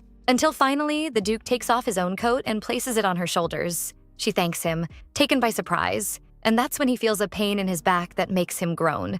Adele notices that he was injured, making him wonder if she was really worried about him now. Sighing, he asks if she doesn't remember when he stepped on her injured foot. Then, Caesar crouches down, asking what she would do if he were injured, perhaps even take care of him in his room. But before Adele can respond, Jude comes running and shouting for the Duke, asking if the two of them were okay. Finally, the Duke decides to return to his room, where he was treated by the doctor for his injury near his ribs. The doctor says that luckily the internal injuries don't seem severe, but physical exercise is prohibited for some time. Moreover, while recovering, he should stop smoking, which makes the Duke laugh while puffing on his cigar. The doctor explains that starting the next day, he should take steam baths, so someone should be sent to help him. Caesar agrees as long as they just send the medicines, which leaves the doctor surprised, but agreeing nonetheless a little later. Meanwhile, Adele thinks that since Caesar often does this kind of thing, there wasn't much choice but to follow the maid, even though she found it suspicious. Suddenly, Eponine appears, running and shouting, worried because Adele wasn't in her room, and the Duke takes the opportunity to demand an explanation. After a long and tense silence, the maid bows, apologizing because it was her fault, after being a little surprised by receiving a call that the Duke had requested another report. But since it was Flavia's words, she came to believe it, and Caesar says there was no reason to doubt it. That's when Gigi appears, saying that as ordered, he sent the knights to arrest Flavia Lorden and also detain anyone who tries to leave. At this, he asks if Gallic was involved as well, and the assistant agrees that it was indeed the case. After exhaling the smoke from his cigar, the Duke says they would send him to Flavia, but for now, they should bring Lucrezia immediately. Sometime later, knocks are heard at the door, and it's Gigi returning, which confuses Adele because suddenly he decided to knock when he had barged in earlier, which confuses her because it was made clear that it was forbidden to knock when entering Caesar's room. But the Duke smiles, commenting that he was coming, and walks to the door, making Adele understand why she was called to his office. The knock on the door meant danger and was a signal for them to prepare when opening the door. So Caesar sits down, asking the protagonist to accompany him. Wrapping herself a little more with his coat, she sits beside the Duke as Lucrezia is brought into the room. The door is open to welcome her, smiling at Duke Caesar, and he also smiles at her in greeting, putting his arm around Adele, which makes her eyes widen in shock at the scene before her eyes, stuttering as she stares at Adele's state beside him. Caesar orders her to sit down and not stand by the door, to which she nervously agrees, approaching them. She is accompanied by a maid, which surprises the protagonist because it seemed like she had already replaced her old maid with another wearing glasses. After Lucrezia sits down, Caesar asks if that has always been her maid, and she stammers that yes, because she had served her for a long time. But the Duke quickly denies that this was true, although Lucrezia insists that she was always her maid and even looks at her knees. As expected by Caesar, it was evident that Lucrezia had thought of everything and acted quickly. She would be a perfect candidate to be his business partner if there wasn't such pressure. So great to marry, which draws a nervous laugh from her, thanking him while sweating coldly, and the Duke continues to press her to know if she was really proud of that, which makes Adele think that from her expression, Lucrezia even forgot that she tried to take her life. It must be because she only had the head to think about Caesar, which was not normal at all. At that, Lucrezia asks if he was injured upon noticing his bandages, and he diverts his gaze to the protagonist. Smiling at her and approaching, he responds that he just needed to save a mermaid that was falling, then kisses Adele's forehead, infuriating Lucrezia as the two talked, and the Duke worried about the protagonist because he preferred to get hurt rather than see her injured. Lost in dark thoughts, Lucrezia stammers that maybe she could take care of those injuries, and Caesar says it wasn't her fault, so there was no reason to worry. Furthermore, Adele was taking care of him, so it was all fine. And the hand on her shoulder made Lucrezia even more furious, stammering that having a beautiful girl taking care of him, being alone in a room, maybe people would start to interpret things. This drew an amused laugh from the Duke because that was his little sister, and it would certainly be a great waste to marry her to his brother. After a long and intense silence, the Duke states that he would let this pass this time, but there wouldn't be a second chance, making Lucrezia cry. The more he threatened her that if she did something again, the families would be forced to meet again, but for a very bad reason. Meanwhile, Flavia was locked in a room, pacing in circles, furious and nervous because Lucrezia had left her to her fate. When the doors opened, Flavia froze upon realizing that a person had entered the room slowly. She stepped back, realizing who it was, a man with brown hair and blue eyes who removed his hood, announcing that in the name of the Bonaparte family, she must follow him now. A little later, the young man and Flavia, blindfolded, were in a carriage headed somewhere, and she begged them to listen to her. Though she questioned them, they did not answer, and she demanded to see Caesar because she wanted to talk and explain what had really happened. As the brown-haired man remained silent, Flavia began to agonize inside the carriage, wondering where they were taking her. In the darkness, she could hear the sounds of birds and the horses' hooves, along with the sound of water that made her tremble, and wonder if she was dreaming because they were near the port. As they continued sometime later, the man removed Flavia's blindfold so she could see a person standing there, saying they had been waiting for her. The woman screamed that they should take her to the Duke because it was all a misunderstanding, and she would explain everything that happened. After all, she had no choice. This made the man, Gichi, smile, mentioning that she was supposedly threatened, but she was the one who revealed the young woman's identity in question. After all, she broke the most important rule for a vassal, exposing what should have been protected at all costs, breaking omerta. Omerta was a rule of silence, a vow of obedience in which individuals commit to never reveal to the world what they have witnessed. This was a bond formed between the nobility's members. Anyone who violated this rule should be properly punished. Flavia pleads that she did nothing. She only gave a hint. And Gichi laughs, guessing she must have given a very detailed hint, but that had nothing to do with him because they were just following the process. So he points to the docked ship beside them, one built in the year 840. The provisions aboard included flour, hard bread, sugar, biscuits, and many others. There were also hygiene and personal use products like candles and soap. Therefore, with all these supplies, Flavia could go alone to Zurich, which left her shocked because this was a place farther from Santner. Taking a trip alone in an old ship like this, even a small wave could be enough to capsize it. Gichi explains that if she can return safe and sound, Caesar would take her back because it was the sea goddess's will, and he would forgive her. The blessings wouldn't reach a ship that doesn't even have a statue of the goddess on its prow, making Flavia dizzy because all that awaited her was a real death. Anyway, Gichi tells Egger, the man holding her, that the explanation is over and now they could proceed. Crying, Flavia continues to beg, asking for just one more opportunity, just this time to speak with the Duke. But ignoring her, Egger pushes her against the ship and Gichi waves, wishing her a good journey, advising her to be careful of the sea goddess's tricks. Despite this, she shouts that she did all this just for the sake of the ball. She did all this for the good of the Bonaparte family. But her words reach no one and she sails away on the ship. Meanwhile, Adele was in her bath with Eponine, who commented that she was very lucky because there were indeed no injuries on her body. The protagonist asks if the maid who pushed her was found, making Eponine fall silent before saying she was found in a nearby sewer. It was difficult to identify her at first due to the face that was smashed, and she had the same hair color that Adele had mentioned before. They took off her clothes, maybe with the intention of destroying the evidence. She had several wounds caused by a sharp weapon in the same places where Adele was injured. This made the protagonist shrink in the bath, realizing this was how things had ended. Then Adele asks what happened to Lucrezia, and Eponine responds that since there was no evidence, they couldn't impose any punishment, making her ask if it necessarily had to be an official punishment, and Eponine agrees that it didn't. But people were all paying attention because of what happened. The commoners liked Lucrezia, and she was recognized as a beautiful lady in social circles. She was also a scholar and lent her skills to many families. If something happened to her, the public would be greatly affected. Eponine mentions that she was aware Adele was sad and upset,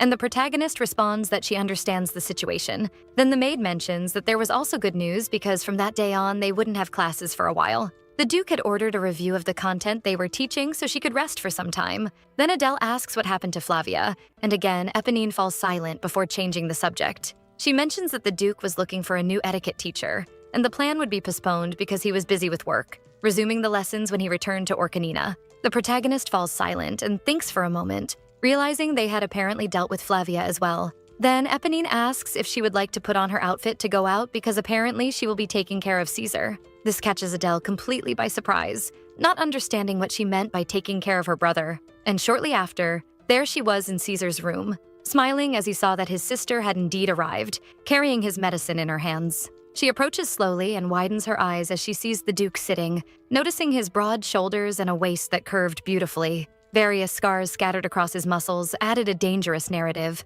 And above the waistline of his trousers, a small mole on the left side of his lower back. Caesar smiles and teases her because it took quite some time to admire him, again making Adele surprised and wonder if he had gone mad. She stammers and the Duke smiles, saying he was aware he was dazzling, but she didn't need to be so stunned to see something magnificent like that.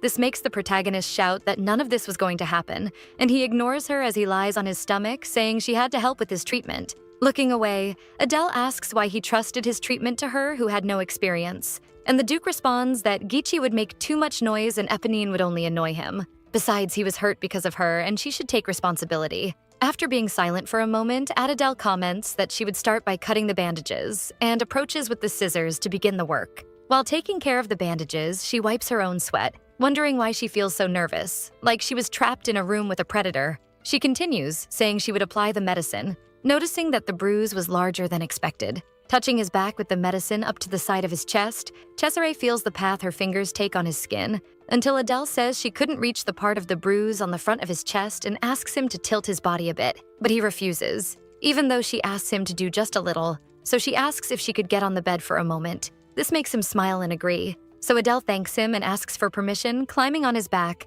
to try to reach the other side of the wound. Suddenly, the Duke says she shouldn't play games with him and pushes her onto the bed, knocking over the medicine and holding her wrists. On the day Adele fell from the roof, no one asked how she was. Even so, while everyone else paid attention to someone else, she never showed signs of resentment, only looking at the Duke with sincere concern, which made him think there must be a reason for her being so presumptuous. If it weren't for him, she would certainly have lost her life. And who would care about that? This always bothered him and made him wonder why. The reason why Adele responded to his supposed call dressed like that, pretending to be more concerned for him than herself. Also, the fact that he gave in to his protective instincts and covered her small shoulders with his coat, all of this he only understood the next day. Otherwise, Adele wouldn't have cared for the man who stepped on her feet sometime earlier. And although the protagonist calls him brother, he orders her to call him Cesare, not liking it when she called him that while they were in bed. She insists that she didn't know why he was doing this, making him laugh as he tells her to stop with that game.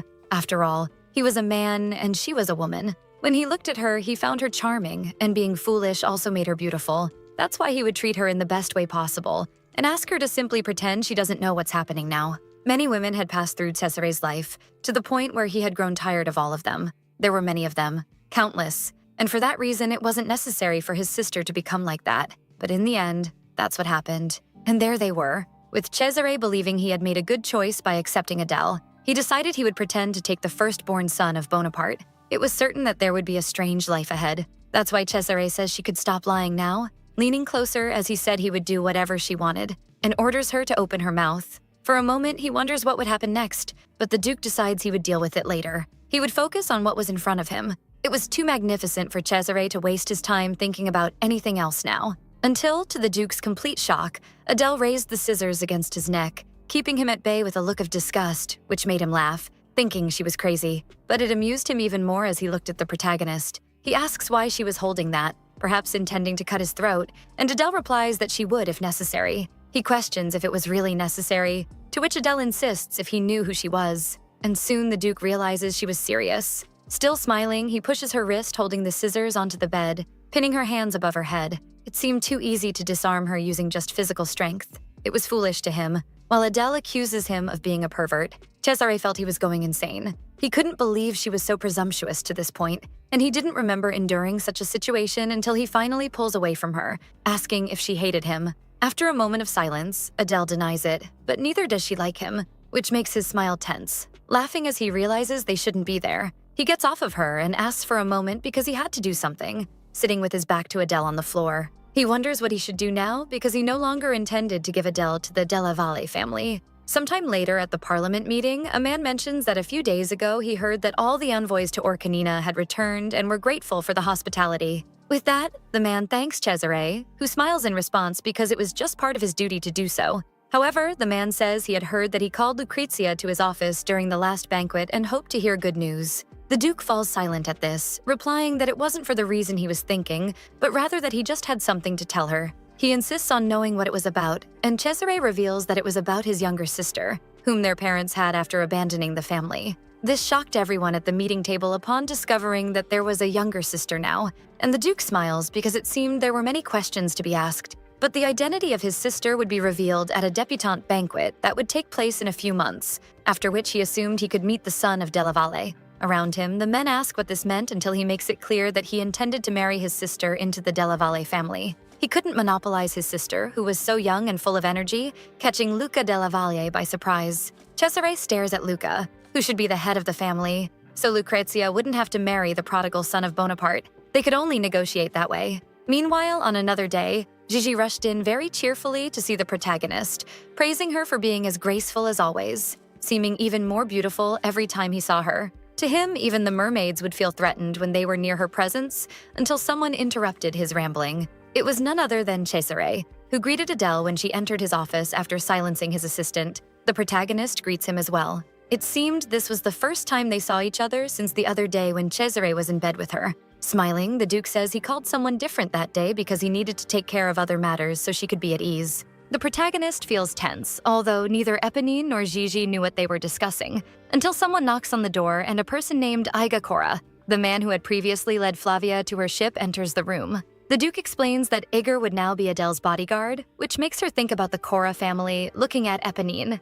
As the Duke explains that indeed Ager was Eponine's younger brother, the protagonist notices that he was a very young man. As Eponine's younger brother, Ager bows to her, and Adele also bows in greeting, promising that he would strive to serve her. Beside them, Gigi notes that the protagonist was quite perceptive, and the Duke responds that if that were true, she wouldn't have followed a random servant who deceived her so easily. Gigi complains that not even a month had passed since Adele arrived at the mansion, until he notices that they should head to another place. Caesar agrees because the time passed so quickly that he barely noticed. They could conclude the meeting right there. Since he could barely endure it any longer, especially for the well-being of his little sister, he exchanges glances with Adele, leaving the others puzzled once again. Leaving the Duke's office, she walks ahead with Eponine, following close behind, thinking that it was all sheer madness. The foolish Duke had a big ego, but he was the first to get emotional and attack in such a manner. After that, he completely changed his behavior, distancing himself from her, even though he looked at her that way.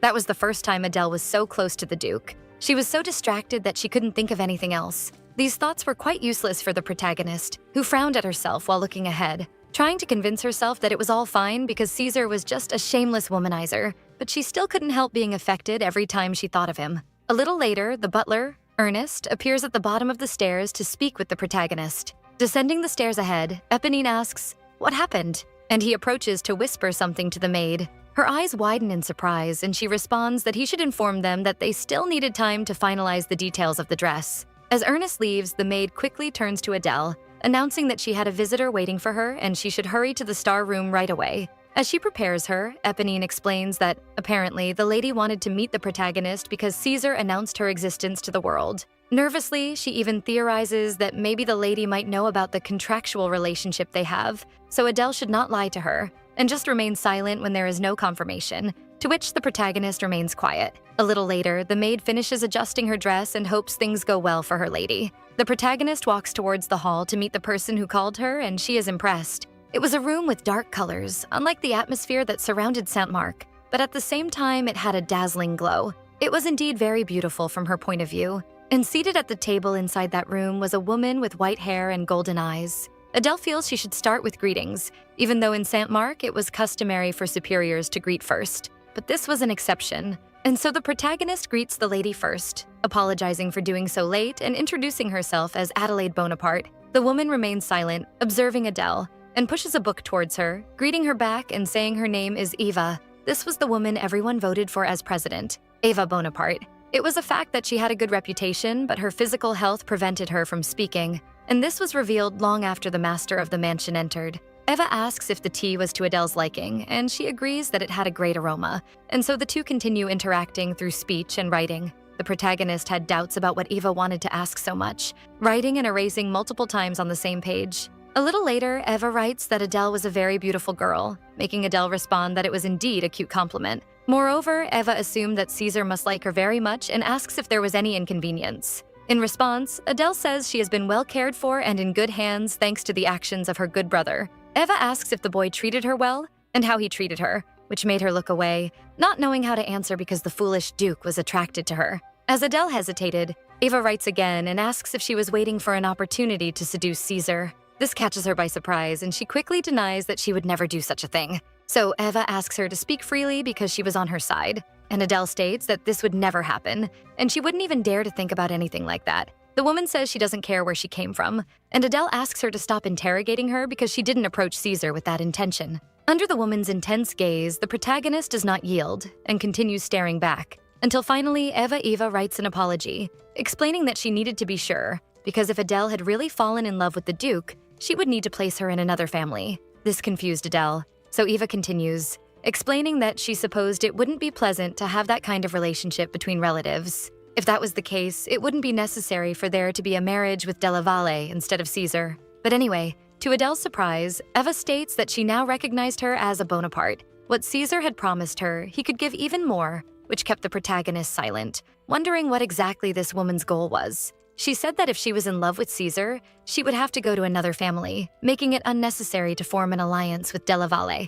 After that intense silence, Eva smiles and writes that she just wanted her Caesar to be properly loved. That boy hadn't been happy since he was very young, and Lucrezia couldn't offer that happiness to him. Suddenly, the one who opened the doors to interrupt was none other than Caesar himself, who says that Eva was quite meddlesome. He walks over to them and snatches the notebook from Eva's hands, taking it to read what was written and smiling as he said she must have been very annoyed. Finally, he throws the notebook away while staring at Eva with that same smile that she returned. Caesar leans in close to her and says it was a pleasure to see her after so long, but they have somewhere to go now. Then he orders Adele to stand up and she follows his orders, holding his hand while asking Eva to stay healthy until the next time they meet. The two leave the room together, and the protagonist looks over her shoulder in the direction of the woman who remained seated inside. As the door slowly closed, Eva didn't stop giving that same smile until the end. At this, Caesar asks about her suggestion, and Adele says she rejected it, to which he agrees she did well because Eva should have more love for her grandchildren. However, the protagonist comments that she noticed they were going the wrong way because this was a hallway to the main entrance. And the Duke reminds her they were supposed to go out to a specific place, to which Adele thinks it must be just an excuse he had just made up too. Looking at Caesar, she sees he was smiling, saying he was going to take her to a place all women wanted to go. They take a carriage ride, and during it, the protagonist thinks she never imagined she would ride in something like this. The Bonaparte Sardou carriage was the most extravagant of all, so famous that it even appeared in the newspapers. In Santa, where the terrain was narrow and difficult for long rides, having a horse-drawn carriage meant it was from a prestigious family. When a horse-drawn Sardou carriage parades through the city, it was said that the whole country trembled because of the great power of the Bonaparte. On the streets of Bella Stella, it was when the carriage stopped and Adele realized that this was the first time she was going to this place. And now that she was entering this place, she realized that before, she was only allowed to observe when she lived on the streets. Over her shoulder, Adele sees Caesar, and she realizes that she wouldn't just be visiting an honored street. She would be accompanied by the Duke himself, who was smoking a cigar. At that moment, Caesar comments that Adele seemed happy, but strangely, she wasn't smiling. Turning towards him, the protagonist wonders what exactly he was talking about. The Duke smiles because she was like an open book, and Adele thinks it was impressive because most people wouldn't notice the difference. He says that this was the first time she had done something like this, so she might get used to this new life. With a smile, the Duke asks if it would be worth hiding something so beautiful. There was nothing wrong with smiling once in a while, especially with a beautiful face like hers. He questions if the reason she wasn't smiling was that she didn't like the company of a libertine. Slowly, Adele responds that this wasn't the case because she didn't hate him, so the Duke assumes it might be because she wasn't interested in him. Catching her by surprise again, she wonders why he had been behaving this way in the past few days. After all, she should be his younger sister, so she repeats that several times mentally to herself. Smiling, she replies that she was very interested, to which Caesar mentions that it must be hard to have a job. To Adele, she only saw him as a jerk who must be having fun with a girl he didn't really like. The carriage continues its journey down the street until it finally brakes and stops, and the Duke turns, realizing they have finally arrived. But before Caesar can open the door, Adele grabs his hands, catching him completely by surprise. Looking at her, the protagonist apologizes and explains that she only tried to open the door because she thought he might still be in pain from his injury. It would be bad if he moved too much again, so she looks away, saying that wasn't what she was thinking at all. Laughing, Caesar replies that when he looked at Eva's notebook, it seemed like it had really been used many times before. It seemed to have slightly hurt his pride, or so the Duke imagined as he opened the carriage door. And as shouts that the Blue Star had arrived spread through Delaval Street, everyone was told to stay in their places. People ran, shouting for everyone to quickly clean up the front counters to make everything perfect. Everyone wanted Caesar to pass by their shops and wanted to make sure he got to see the promotions of the last month, wondering what kind of girl he was accompanying this time. Meanwhile, Caesar guided Adele by the hand into the shops and the staff received them nervously. The Duke smiled and greeted them, explaining that he was there to buy some jewelry for his younger sister. But the pieces on display now seemed a bit too generic to be worthy of a Bonaparte, so he asked if they could remove all of them, and the staff followed his words accordingly. They then displayed other pieces, one of which was a 15-carat high-quality diamond ring that was flawless and colorless. Then there was also a cushion-cut necklace with a 9-carat ruby from Mogok. It was skillfully cut in a rose shape and featured a vivid color close to the ruby's brilliance made by a high-prestige artisan family. There was also a 10-carat emerald pendant, a rare item with a beautiful velvet texture. The shop owner, Lisa Zanotti, explains that all of these were the best high-end products selected by Bottega di Vezio. Despite saying these things, Lisa was mentally wondering what they were thinking now, because these were her shop's secret weapons. In silence, Adele picked up one of the pieces with her fingers to look at it, and Lisa grew worried because her lack of reaction seemed to suggest they at least had some decent pieces. Beside her, Caesar asks what they should do, because his sister didn't seem impressed at all, especially since her jewelry box was already full of similar things. Sighing, Adele replies that it wasn't that. It was just that all the pieces were beautiful, so she didn't know which one to choose. So the Duke suggests that they could take all of them, which instantly delighted Lisa as she received compliments. He insists they show a few more items that would suit his younger sister, and of course, the shop owner eagerly agrees to do so quickly. Mentally, Lisa wondered if Caesar really had a sister and what was going on, because she had never heard of this before. She really didn't know if Adele was a real sister or if there was something more behind all of this. But the truth was that she was of noble birth. If that weren't the case, there was no explanation for the aura of high class that emanated from Adele, who didn't even react to seeing the jewelry that would drive most women crazy.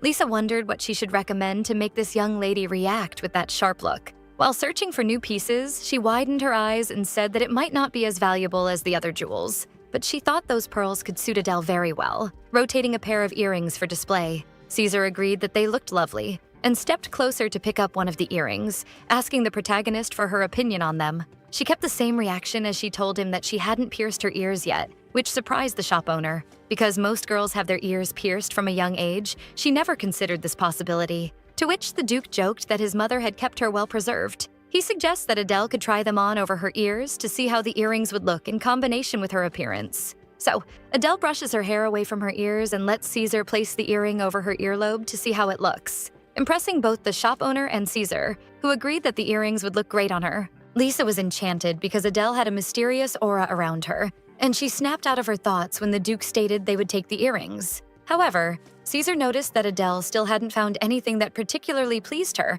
but the protagonist comments that she actually liked one, and she points to the brooch on the Duke's shoulder, and he says it is a rather common one while removing it from his clothing. The shop owner thinks to herself that it indeed suits the Duke's appearance more, but it is a fairly simple brooch overall. Still, Adele takes the brooch and smiles, saying it matches the color of Caesar's eyes since they are the same color. She smiles and says she likes this one, which delights Lisa even more, while the Duke remains silent. The shop owner looks at the two and thinks that although they had lived apart their whole lives, they didn't even seem to share the same blood. If she were in Caesar's place, she certainly wouldn't be able to leave this person all alone. With a slow smile, the Duke comments that he has often been told that women are scary. Then he asks Lisa to find a similar piece of jewelry and have it made, to which she happily agrees, promising to find one of the highest quality. With that, the Duke decides they can move on to the next shop now, and as they leave, the owner thanks them for their purchase. On the carriage ride back at night, Caesar asks if Adele didn't like the jewelry in the shops, and she replies by asking if there is any woman who doesn't like jewelry.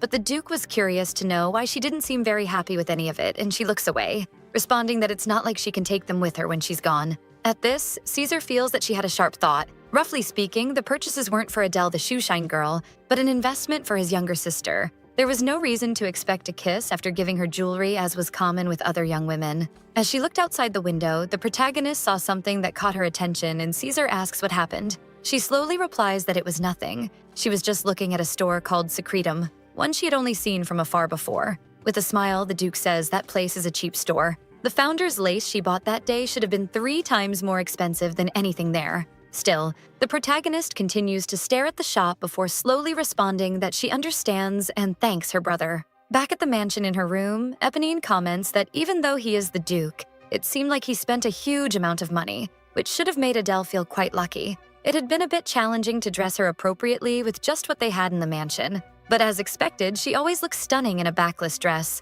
and the protagonist replies that she must have a beautiful back. After dressing her, the maid asks which shoes Adele would like to wear, looking at the wide selection available. Then Adele responds that she wanted the pair in bright yellow, and that's when Aguel approaches, suggesting he could help her with that. She sits down and allows him to put them on, simply watching as he touches her heel with great delicacy. Adele feels his touch is completely different from Flavia's hands, and Aguel lifts his eyes toward her, their gazes meeting for a few seconds. She asks if there is a problem, and he quickly denies that there is none, looking back down at her feet as he finishes pulling on the shoe. Then, Eponine tells her that the lessons would resume that day and would be held in the area hall, which was located in the outer area. Perhaps Adele wasn't familiar with it yet, so Aguel would escort her. After hearing the instructions, the protagonist wonders who the new person responsible for her lessons would be. Upon arriving at the lesson location, Adele and Caesar meet and greet each other, and the Duke approaches, commenting that, as she might have noticed, he would be responsible for her ballroom practice lessons for the next few days. Without changing her expression, Adele asks what she should do because she is very grateful, but the Duke can clearly see the displeasure on her face. So he just gives a tense smile and extends his hand for the protagonist to take, which she does without a second thought. Adele asks if he really intends to practice dancing with her, and he asks back if she truly isn't interested in him, because she seems to worry too much. In response, the protagonist notes that he was injured because of her, and Caesar reminds her that he had also stepped on her feet before, creating an uncomfortable silence between them until Adele asks if no one ever taught him how to show love or have humanity. Smiling, he asks back where humanity lies between a man and a woman, which he considers a naive thing. The Bonapartes always sit at the head of places, the furthest spot from the entrance with the best ventilation. He shows where the orchestra was located and turns on the music inside the hall before looking at Adele again, inviting her to dance. She takes his hand and the Duke moves closer to kiss the back of her hand, explaining that the kiss should always be brief. Men who did it for too long were fools, so she could always hit them between the legs if necessary. The Duke explains that the grip should be quick and there should be a wide distance between them, and then the two begin to step together. Caesar notices that she was looking to the side and reminds her that this is not how she should be looking during the dance. With that, he pulls her closer and says they have a problem because it seems to be a bit cold. Teasing Adele because she was wearing a backless dress, he asks if she knew the virtue of the waltz. As the protagonist remains silent, he explains that the gentleman should be attractive and the lady should be beautiful, so he would lead her, and asks her to follow his steps. The two continue practicing and dancing in the hall to the music as Adele follows the Duke's steps, who keeps smiling until he finally gets cheerful, praising her because she was really good at it. And they both continued dancing even more harmoniously than before. Throughout the entire time, the protagonist wonders why this man would look at someone as if he wanted to desire them. How could something like this be sincere? When they take a break, the protagonist sighs after having danced so much, thinking the sea must be suffering with so much resentment. As the dance continues, Caesar guides her not to raise her head too much while dancing with him. There wasn't any other man in Fornetti who danced as well as he did. She agrees with his instructions, and the Duke smiles, saying it would be a shame if she said she didn't want to go with, Miss Adele Valley. And he responds that it's okay because that wouldn't happen, to which Caesar shakes his head because he couldn't be so sure. People always changed, but Adele assures him that this was not the case because that would never happen. She was absolutely certain, which makes him fall silent before saying that so far she was doing well, so they could continue a bit more from now on. And the protagonist agrees again. Until while they were practicing in the hall, the doors opened for two people who were suddenly entering. These people were Eva and Lucrezia, and Lucrezia smiles as she greets Eponine, who is surprised to see the lady there so suddenly, especially after the past confusion. Lucrezia explains that Eva asked her to see Caesar and Adele, but the Duke becomes serious the moment he hears this. Not pleased with the presence of the two women, he continues dancing with the protagonist, asking her not to pay attention to either of them and to focus only on him now. The music continues in the hall, and Adele could hear Lucrezia gossiping with Eva that she probably wasn't good at dancing. There shouldn't have been any debutantes where she came from. She mocks because Adele should never have heard about the waltz before, and if she keeps this up, it wouldn't be easy for her to adapt to the social world. The elder must have been right. The balls that gather the most people are those of Bonaparte, so Adele would have to endure great pressure from so many gazes. Indeed, it wasn't easy unless you were born with great talent, so she hoped Adele could get through it without getting too nervous. While focusing on the voices, Adele ends up taking a misstep, but Caesar quickly holds her against his chest, asking her to follow him. A little later, the Duke smiles and approaches the women watching, commenting that he never imagined Eva would come there without warning, especially accompanied by Miss Della Valle, which unsettled Lucrezia because the Duke was no longer calling her by her name as he did before the incident with the maid. Despite stammering to ask him to do so, Caesar ignores her and questions what they were doing there, not seeming too happy to see them interrupting the lesson. Eva writes that she was looking for a young woman who could help Adele enter society, so Lucrezia volunteered for this role. Besides, it seemed good to Eva that the young ones interacted with each other, to which Caesar jokes that his grandmother didn't know her grandson only liked to communicate using his body. Adele thinks he was still acting the same way. Even in front of his grandmother, watching Eva suggests that he get married soon while Caesar jokes with her. The lady mentions that Lucrezia was also great at dancing and suggests that they could try dancing together, so Adele could have an example of how it's done. Smiling, Lucrezia thanks Eva for the compliments and states that for Adele's sake, she could do this for as long as necessary. Turning with a dark smile, she tells Adele she would love to help her, reminding Adele of that same smile from when they met in the past. Remembering all the things that came from Lucrezia makes the protagonist break into a cold sweat with nervousness until Caesar steps between the two, shielding her from that intense gaze and feeling, saying that if this was a request from Eva, he would obviously grant it, and he extends his hand for Lucrezia to take, making her quite excited. The two move away and Adele sighs. Then Eva asks if she really felt nothing for Caesar, to which the protagonist responds that they are siblings. Writing again, Eva questions in that case why the Duke cared so much about Adele to the point of protecting her without hesitation. She falls silent at the question while Caesar and Lucrezia continue dancing and moving around the hall to the music, looking like a perfect couple made for each other. Then, after a moment, she replies to Eva again that it was only because she was his younger sister, and there was nothing more between them, just like she had said in the past. When their dance ends, Caesar and Lucrezia, who was leaning on his arm, return, with her complaining that her feet hurt and she needed his support. Seeing them approach, Eva claps and praises them,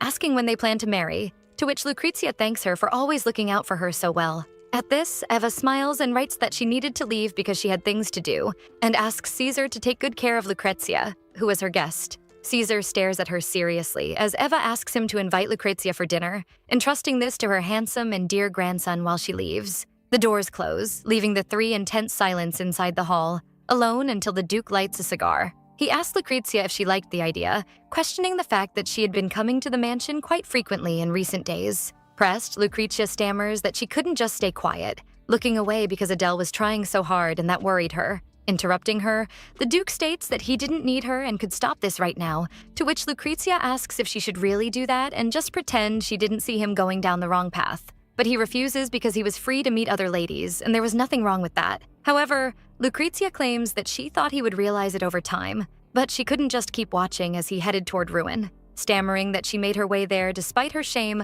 and asks how he could not notice any of her efforts in this way. She cries as she says she loves him, repeating it several times, saying she would always love Cesare with a psychotic and almost obsessive love in her eyes. After a moment of silence, she shrinks and looks away, mentioning that it was fine if he still didn't want to accept it. She could wait as long as necessary. Even when Cesare decides to go to heaven, she would remain waiting for him because the only person who truly loves him is her, and no one else could do that. Faced with this declaration of love, Cesare takes a slow drag on his cigar and dismissively questions what kind of love that was when she couldn't even offer anything in return. This shocks her and also makes her cough when he blows the cigar smoke in her face, watching her recoil and squirm. The Duke tells Adele that the lessons are over for the day and that she can return to her room now, to which she slowly agrees. But Lucrezia shouts in denial because Eva asked for Adele and her to become friends, so she quickly grabs the protagonist's arm, stammering because, after all, not even the Duke could dare defy Eva's orders, which makes him widen his eyes. Throwing his cigar to the floor and staring intensely at Lucrezia as if he were furious, but Adele calls him in an attempt to calm him down, asking him not to mind it because she would like to have dinner with him and Lucrezia as well. Looking at the lady who was holding her, she says there was also something she would like to discuss with her, not backing down amidst the tension between the two who are arguing. So the trio gathers to have dinner together, but the Duke doesn't seem happy with the way things are going, just fiddling with his drink. Distracted, Lucrezia asks if the food wasn't to his liking, because he hadn't even tasted anything yet. And smiling, he replies that watching Adele eat was enough to satisfy him, making her freeze in place. This enrages Lucrezia, who cuts her meat with a dark expression while keeping Adele in her line of sight, as if she wanted to cut Adele herself with her utensils. Finally, the protagonist asks her brother if she could escort Lucrezia after dinner, expressing a wish for it to be just the two of them. This makes Cesare curious because it was the first time she had asserted herself so determinedly without faltering in her voice or gaze. Sighing, the Duke allows her to do as she wishes, and Adele thanks him for it. After taking a drink, he stands up to leave the hall, surprising Lucrezia with how quickly he is leaving, but without caring in the slightest. Cesare hopes the goddess allows them to never meet again. He then asks Agar to keep an appropriate distance while escorting Adele, and the bodyguard agrees to the Duke's orders. As he leaves with Jude following him up the stairs, leaving the two women alone to return to his office and occupy his mind. On the way, Jude says it has been more challenging to get the materials to build the galleon Cesare ordered because apparently the Queen of Trivium gave the command. In response, the Duke finds it strange because even so, they should try to establish a schedule for the shipyard and also find a merchant who cannot obtain a trade permit, and his assistant quickly agrees with him. Looking over the balcony, he realizes he has arrived at a good time because he could watch Adele and Lucrezia walking together in the garden and also take the opportunity to overhear their discussion. On the path they took in the garden after the meal, Lucrezia thanks the protagonist because it was a pleasure to see her and asks if she could visit her again. The protagonist agrees that it was indeed nice to see her, but it would be better to discuss a future meeting with her brother. Meeting Lucrezia was a great pleasure for Adele, but Cesare's wishes would always take precedence over hers, so she should yield to his desires above all else. Smiling, Lucrezia says that the meeting that day was approved by Eva, but the protagonist insists that Eva would also respect the will of the Bonaparte family. Lucrezia mentions she would like to keep a significant regularity of meetings and asks if she made a mistake believing that Adele felt the same, or perhaps she did not believe in friendship between ladies. And the protagonist denies all of this because obviously such friendships existed among many other noble ladies. But everything indicated that on that day, Lucrezia focused her efforts on her relationship with Cesare, not with Adele as she had argued before. This concerned Lucrezia, who insists that she just wanted to form a friendship with her and get closer as they should, as Eva suggested earlier. But since she still felt a bit uncomfortable, she was trying to get help from Cesare, which made Adele look at her seriously, not believing her feeble excuses, asking if she was saying she wasn't really declaring her love for Cesare earlier, and if that was the case, she should be smarter and try to win over the Duke instead of trying to keep Adele under control, which shocked Lucrezia and made both Cesare and Jude laugh. As the lady was too shocked, Adele states that's exactly what she heard. Even if she disappeared, it didn't mean the Duke would love her, again making both men laugh loudly. And Cesare whispers that Miss de Laval should never have heard such sincere words before in her life. Lucrezia yells and asks if she was treating her like an idiot, because it was obvious she was being looked down upon. Cesare shouldn't love Adele. He was always showing a bad attitude toward the women who were near him, which Cesare agrees with while Jude chuckles. But the protagonist remains firm, saying that it doesn't matter what he thinks or how he behaves toward her. She has to stay there if that's what he wants. She was just clarifying that it wouldn't do any good to rebel against Adele, again irritating Lucrezia because it was absurd to be judged this way. Until the protagonist states that, to be honest, she never intended to come between her and Cesare in any way, which makes the Duke fall deadly silent, listening to everything. He didn't know what Lucrezia had been thinking during that time, but Adele and Cesare only have a normal sibling relationship. A long silence falls between the two, and even the Duke can barely move from his seat in front of the protagonist's words, only smoking his cigar, until Lucrezia mentions that the previous time, Adele and Cesare seemed quite close, and the protagonist replies that at that moment, a small accident had happened, and that was why the Duke was giving her a little more attention than usual, which was obvious when a family member was in need. If the accident in question hadn't occurred, there would be no reason for him to worry about her, and therefore, there would be no excuse for the Duke to spend more time by her side. After all, Adele was just a younger sister who suddenly appeared and would soon be ready to marry. And now Lucrezia was glaring at her furiously. She states that her brother, Cesare, was a wonderful person, and they got along very well. But despite hearing this, the Duke couldn't help but feel bothered because Adele clearly said that she didn't care, and it wasn't her business whom he spent time with. While listening to the protagonist say this, the Duke recalls all the good and bad moments he had with Adele, and frowning, he wonders why he feels bad. A little later, as Lucrezia returns home in her carriage after the entire conversation and meal with the Bonapartes, she talks with Anais, her maid. She mentions that Adele told her she would help her arrange frequent meetings with Cesare, but she wondered if it was true. or if it could just be a lie. Anais asks if this wasn't just a simple act to appease her, making Lucrezia consider the possibility for a few moments. But it didn't seem like Adele's eyes were saying that. Instead, it seemed she didn't truly love Cesare. After all, she always appeared so serious and indifferent when beside him. This wouldn't be possible for an ordinary woman meeting him, especially since her entire body would tremble just being in the Duke's presence. It was only possible that Adele had a poor view or understood her own position very well to act like that, controlling herself perfectly, unlike other women. The maid questions whether it would be better to reveal Adele's identity to society, but Lucrezia explains that if she did, the Duke would distance himself from her completely. In fact, Lucrezia even liked the idea because by all indications, Cesare was a bit irritated with her. This makes her smile because only in this way could she get closer little by little in a safe manner. It was depressing, but there was nothing more she could do for her future with him.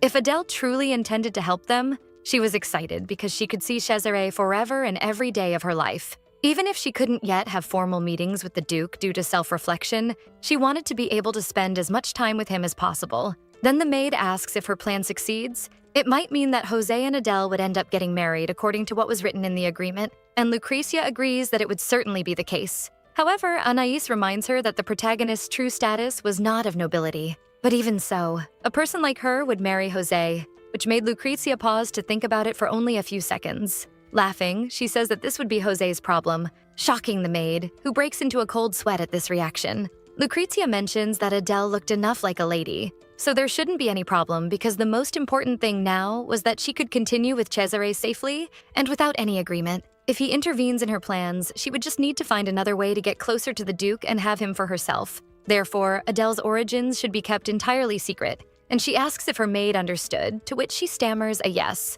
Above all, if Adele was really someone from outside, in the end, she was nothing and no one. Meanwhile, in his office, the Duke began writing a letter to his dear younger sister on blue paper with delicate black ink. He writes that he would like to express his regret that they could not continue their dance lessons together due to a deep concern from his doctor. Even if they had mastered all of nature's traps and the art of controlling the human mind, all of this seemed insignificant now. And it did not compare to the joy that shone on her face, so he ends the letter by signing it with his name, Cesare Bonaparte. After reading this letter, the protagonist asks Eponine to prepare the same paper and ink used by her brother. So she does, handing it to her lady, suggesting that if she needs any reference to write her response, she could help. But Adele assures her she is fine. That's because she had read Dante, the book of the Divine Comedy, which was full of theological, philosophical, and political aspects. In response, Adele writes to her brother Cesare that the time spent beside him was exceptionally dazzling to the point of making her travel to the stars. She knew that if she desired something even greater,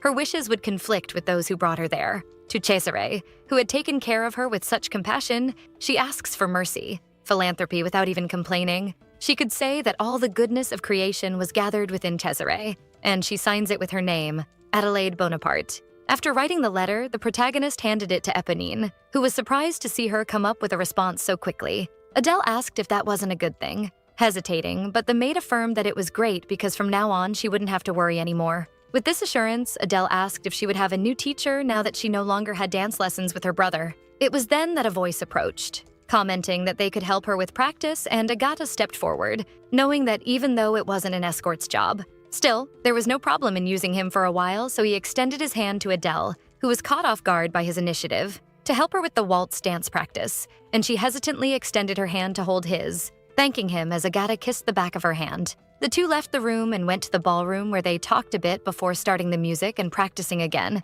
At one point, the protagonist's foot faltered, but that didn't stop Ager from continuing to dance melodiously. Even though his movements were a bit stiff, he was a good dance partner because he didn't make her as nervous as Caesar. Ager's gaze wasn't that of someone who wanted to devour her. It was simply respectful and careful with the training. When she first met Ager, she could smell the odor of blood and corpses on him, a smell so distinctive that only the inhabitants of Camorra could recognize it. It became obvious to the protagonist that Cesar used him to get rid of the filth. Perhaps he was even the one who took care of Madame Flavia, which was the reason for naming him her escort. This made her consider that it was just so, if necessary, he could kill her quickly and silently. Before, Adele tried to escape hell, but ended up in a place just like it. So noticing the sword at his waist, she asked if he was good with it. He replied that as an escort, he couldn't answer those questions, averting his gaze, which made Adele wonder how she could trust an escort who withheld information.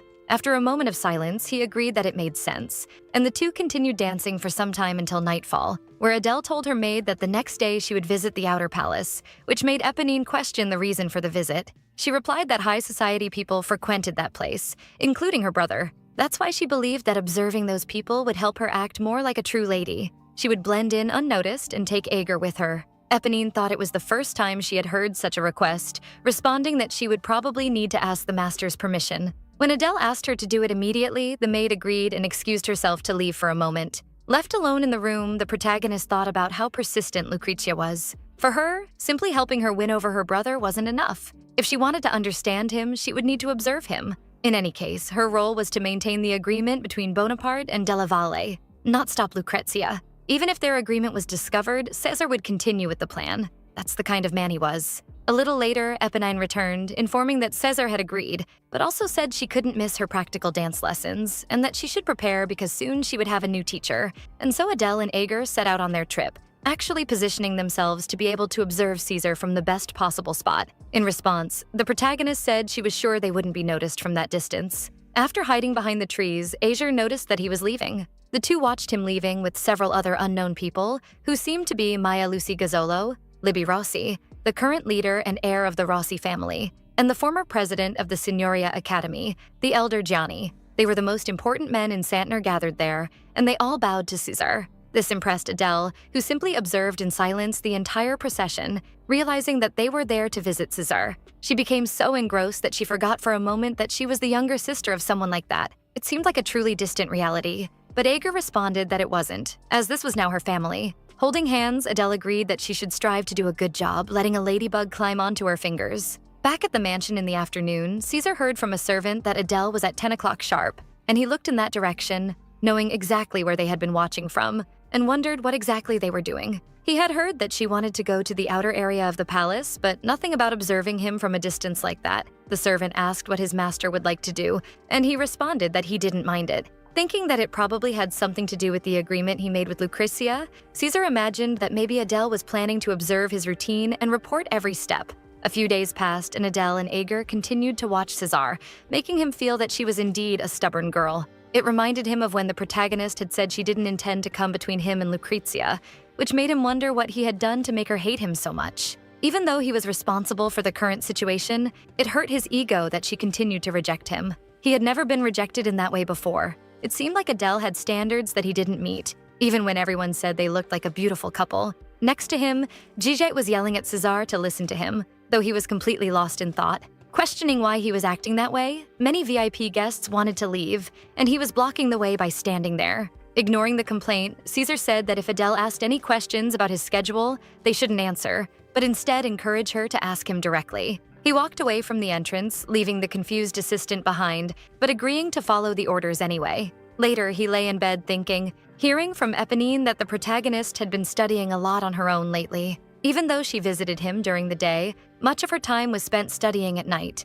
And Aeger also reported that when he was in a restricted area, she would ask him to practice dancing with her, thus becoming an excellent dancer over time, which made Caesar wonder if she had really improved just by dancing with another guy. It could be a lie to say she wasn't interested. Maybe the deal with Lucrezia was just a big trick. He wondered how good Adele had become at the waltz, and time passed until he was working in his office again.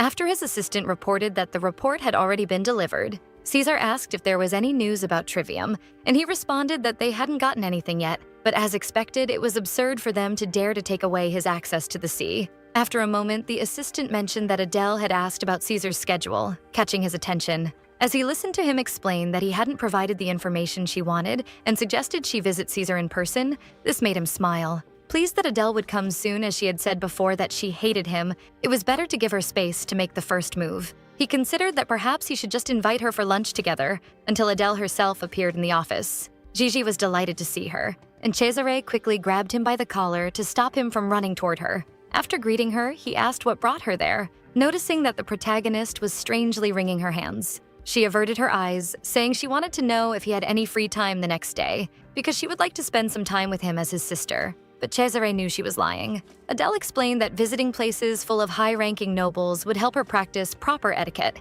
but Cesare imagined that she wanted to arrange a meeting between him and Lucrezia. He responded with a smile that there was a reasonably decent place, and it would be at midnight. worrying Adele because she didn't know if Lucrezia could make it at that hour. Then she asked where they were going, and he replied that he wouldn't tell just to avoid spoiling the surprise. When night fell and Cesare was leaving, Gigi asked if he really intended to take her, to which he replied that if he had planned to stop him, he should have done so earlier. But it would be difficult for Gigi because his master had been determined from the start. Even though Adele had lived in Kimura, she seemed very innocent in other aspects. He believed that perhaps because she had always lived as a man, until suddenly Adele appeared, asking where they were going, and Cesare replied that it was to a good place, turning and ordering her to go in first. After a moment of hesitation, she asked if Cesare intended to sell her. With a small smile, Cesare said that as someone from outside Kimura, that question certainly didn't surprise him. As the protagonist seemed quite tense, he realized that even talking about it had affected her somewhat. She was still human after all. Then he asked what Adele would do if he agreed with the idea, though he didn't think it would be much different from handing her over to Ezra. After seeing that expression on her face, he said it was a pity, but he only intended to show her another side of high society. Besides, he wanted to see what kind of woman his sister really was. Then he picked up a mask that had a mouth compressor. Even though she was caught off guard by the idea of biting into it, she was still forced to wear the mask by Cesare, who ordered her not to let it fall. Later, they traveled to Delisha Jury Street to the Galeotto Club, and the protagonist wondered what kind of place they were going to while wearing masks. Adele realized it must be some kind of club, and they were greeted by a man wearing another mask who remarked that it had been a long time since he'd seen them. He knew Cesare was the owner of the club, so at the very least he wished Cesare would visit more often. However, he questioned why his companion was wearing a Moretta mask. Since Cesare said nothing, the man simply concluded that it would be a grand night and wished them to enjoy themselves. They descended a long staircase until they arrived inside the club where several couples were dancing together. But everyone focused on Adele upon noticing she was wearing a Moretta mask, deeply staring at her and frightening her. Soon, Cesare wrapped his arm around her shoulder and pulled her close, making her wonder what Moretta meant. After a moment, she realized she had been left alone by Cesare, and an attendant wearing a clown mask noticed that he had cleared the way. He asked if she even knew what Moretta meant. It meant that no matter what happened, she would remain silent. It could also be a sign that she desired to be attacked, which soon led to several eyes and hands being directed at her. People tried to grab Adele by the wrist, and from a distance, Ager asked Cesare if he should deal with these people. But instead of agreeing, Cesare ordered him to let them continue, merely watching as they pushed Adele to the ground and laughed at her. Despite being treated that way, Adele said nothing and didn't react, which was driving Cesare crazy. He approached and struck one of the men to get him out of the way, still watching the protagonist remain completely silent, wanting her to admit once and for all that all men were the same and that she knew only a small part of them. He wanted to see her cry silently, run, or just decide to cling to him once and for all. The masks and hands kept laughing and taking advantage of the protagonist, who stayed perfectly still on the ground. This confused Cesare, making him wonder why she wasn't reacting, just trembling and staying there. Unless she fought back, like when she had threatened to cut his throat before, things would be different. But thinking about how she had challenged him before made Cesare realize that Adele was far too stubborn, so he raised his voice to announce that she wanted to leave. Everyone backed off immediately, and then he descended from where he had been watching. Approaching her, he said that she seemed curious about high society and removed her mask while asking if she had found it fun. Adele just stared at him and took off her mask, silently crying in a way that caught him off guard. She was the kind of woman who didn't even cry after falling from a mansion roof and almost dying. Even when she attacked him, she held the scissors firmly. That's why he asked why she was crying. And that's when Adele realized the state she was in, standing up quietly and running away. Ager said he would escort her, and Cesare said nothing despite wondering why he was feeling like absolute human trash. Out in the street, Adele fell to her knees, thinking that even knowing this, she had still decided to follow him everywhere. Cesare's intention had been to reprimand her for being presumptuous, to show her that he could throw her into hell with just a wave of his hand. Should she have just grabbed the bottle on the ground, broken it, and killed them all? Or should she simply have resisted until the end? Remembering Cesare's challenge made her think she should be a lady, act like Cesare's younger sister, like a true lady should, because someone should have come to save her. But she ended up making a stupid mistake. She had been presumptuous for a moment, thinking she really was his sister. Even so, it wasn't necessary for him to go so far. If he had just given her a hint, she would have quickly understood and returned to her place as the shoeshine girl who knew her place. Looking back, she noticed that Ager was watching her with pity, and he knelt down saying that he had been watching her closely to ensure nothing would put her at risk. There was nothing dangerous there, which made Adele smile, thinking that he was so unreachable that a simple shoeshine girl shouldn't dare to try to understand the situation. Akior offered a handkerchief, and she used it to wipe her tears. After asking if she should clean it and return it, the escort refused, so Adele threw it away and stood up to leave. The two returned to where Caesar was, and she apologized to him for not being able to behave like a lady. He asked back if she wasn't upset because she hadn't managed to call Lucrezia, saying it would have been better if she had just requested a normal meeting. His words made the protagonist surprised because Caesar had known about her plans from the beginning. After a long silence, Adele responded that she will obediently accept any punishment he wanted to give her. This made Caesar just watch her while puffing on his cigar for a moment, turning his back to her, irritated. Suddenly, he found himself remembering when he was still a child, running towards a carriage at sunset, until he fell to his knees on the ground, panting from running so much and crying painfully until a voice called his name. A woman knelt before him and touched his shoulder, saying with a choked voice something about the world that he couldn't quite remember. That morning, he woke up in his bed realizing he had had a horrible nightmare, so he got up to get dressed. During this moment, Gigio began with the day's schedule, mentioning that he had a meeting at 11 with the director of the Lana Art Studio, and at noon he would have lunch with Adele, which made him question whether it shouldn't be a lunch with the Duchess of Fort. And the assistant responded that last time he had asked to postpone the lunch with Forte and asked if he should just cancel today's lunch as he had heard that Adele had been crying the night before. With a laugh, he questioned what the problem was with letting a shoeshine girl cry, which made Gigio fall silent before simply agreeing with the order. In response to this reaction, Caesar told him to get straight to the point of the problem, and Gigio responded with a slight smile that as someone from Kimura, he felt sorry for her. Caesar couldn't possibly imagine what it was like to live in that place, still wondering how miserable those without family or money could be. Everything worst was there. Those who couldn't predict the worst in Kimura would die first. Even so, Caesar cut him off, reminding him that they weren't in Kimura, and Gigio said that this only made everything worse. She couldn't escape from there, and yet she couldn't be happy even being in a place like this.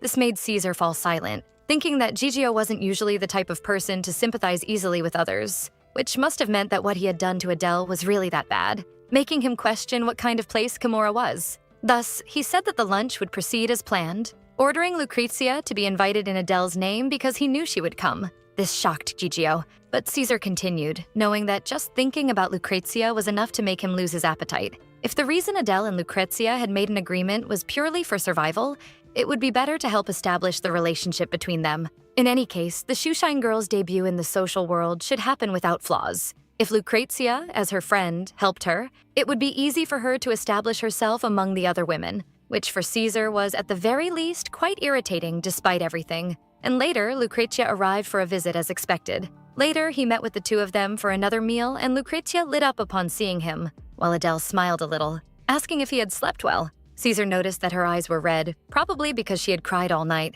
He approached as Lucrezia mentioned that they had been discussing the presentation ceremony since they had been at the club the previous night. It was obvious that Adele would be a little surprised, but it was something important to do before entering the social world. Slowly, the protagonist agreed, saying she understood but didn't smile until she said that thanks to her brother, she had been able to participate in the ceremony safely, and she believed it had been a good experience. He commented that this must be why she spent the whole night crying, and she forced a smile, replying that she had only been lamenting that she hadn't yet managed to get rid of her country habits. And then the two stared at each other in an uncomfortable silence until Lucrezia intervened, saying that she could help Adele with that, and Caesar agreed that it was a good idea. They could meet often at the mansion until her debut. Adele agreed and asked Lucrezia to take care of her, saying she would be eternally grateful if she could teach her everything she needed to know. Lucrezia quickly agreed, stating that it was something friends did, and that she would be happy if they could meet more often and talk this way, certain that they could become great friends. And the two smiled at each other in a way that made Caesar feel like everything was going according to plan.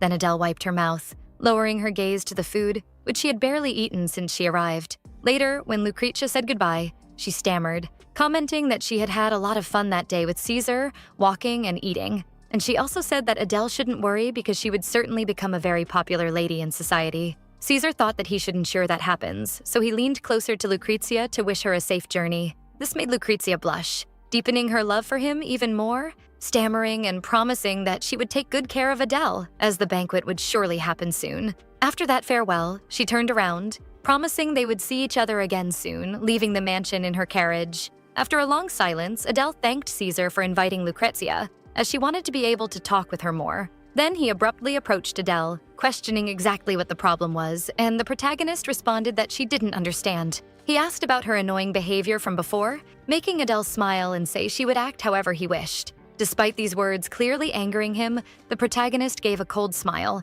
stating that if that was his wish, that's what she would do. Caesar asked again if that was a reason to cry, satisfied to see that she was either getting upset or on the verge of tears like the night before. Anything would be better than seeing her continue to play the ridiculous role of sister all the time.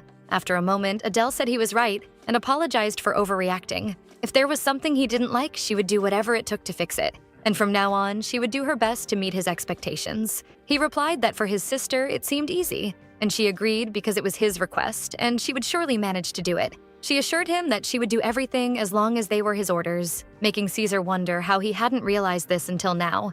Adele would commit herself to Ezra because it was his will. When he had thrown her onto the bed before, the same shoeshine girl who had threatened him with scissors had cried when she was trapped in the middle of a crowd, and yet she hadn't wanted to rely on him, but on Ezra de la Valle, which disgusted Caesar. Faced with this reaction, she hesitated before lowering her gaze and apologizing, promising that she would try her best in that regard too. Later, the protagonist returned to her room and curled up, which worried Aiga, but she assured him she was fine, remembering how she was called disgusting, though it wasn't exactly unexpected, which made her force a smile. She asked Aiga if they could go out to practice the waltz, as she couldn't become a lady overnight. Time passed, and the two continued rehearsing the dance to the music in the hall, looking for a way to distract themselves. People traveling in their carriages commented on how, despite the passage of time, the line to enter the mansion didn't shorten. It must have been due to the rumor about Adele's debut, which was alarming because the sister who had never been present suddenly appeared and finalized her engagement with the Della Valle family.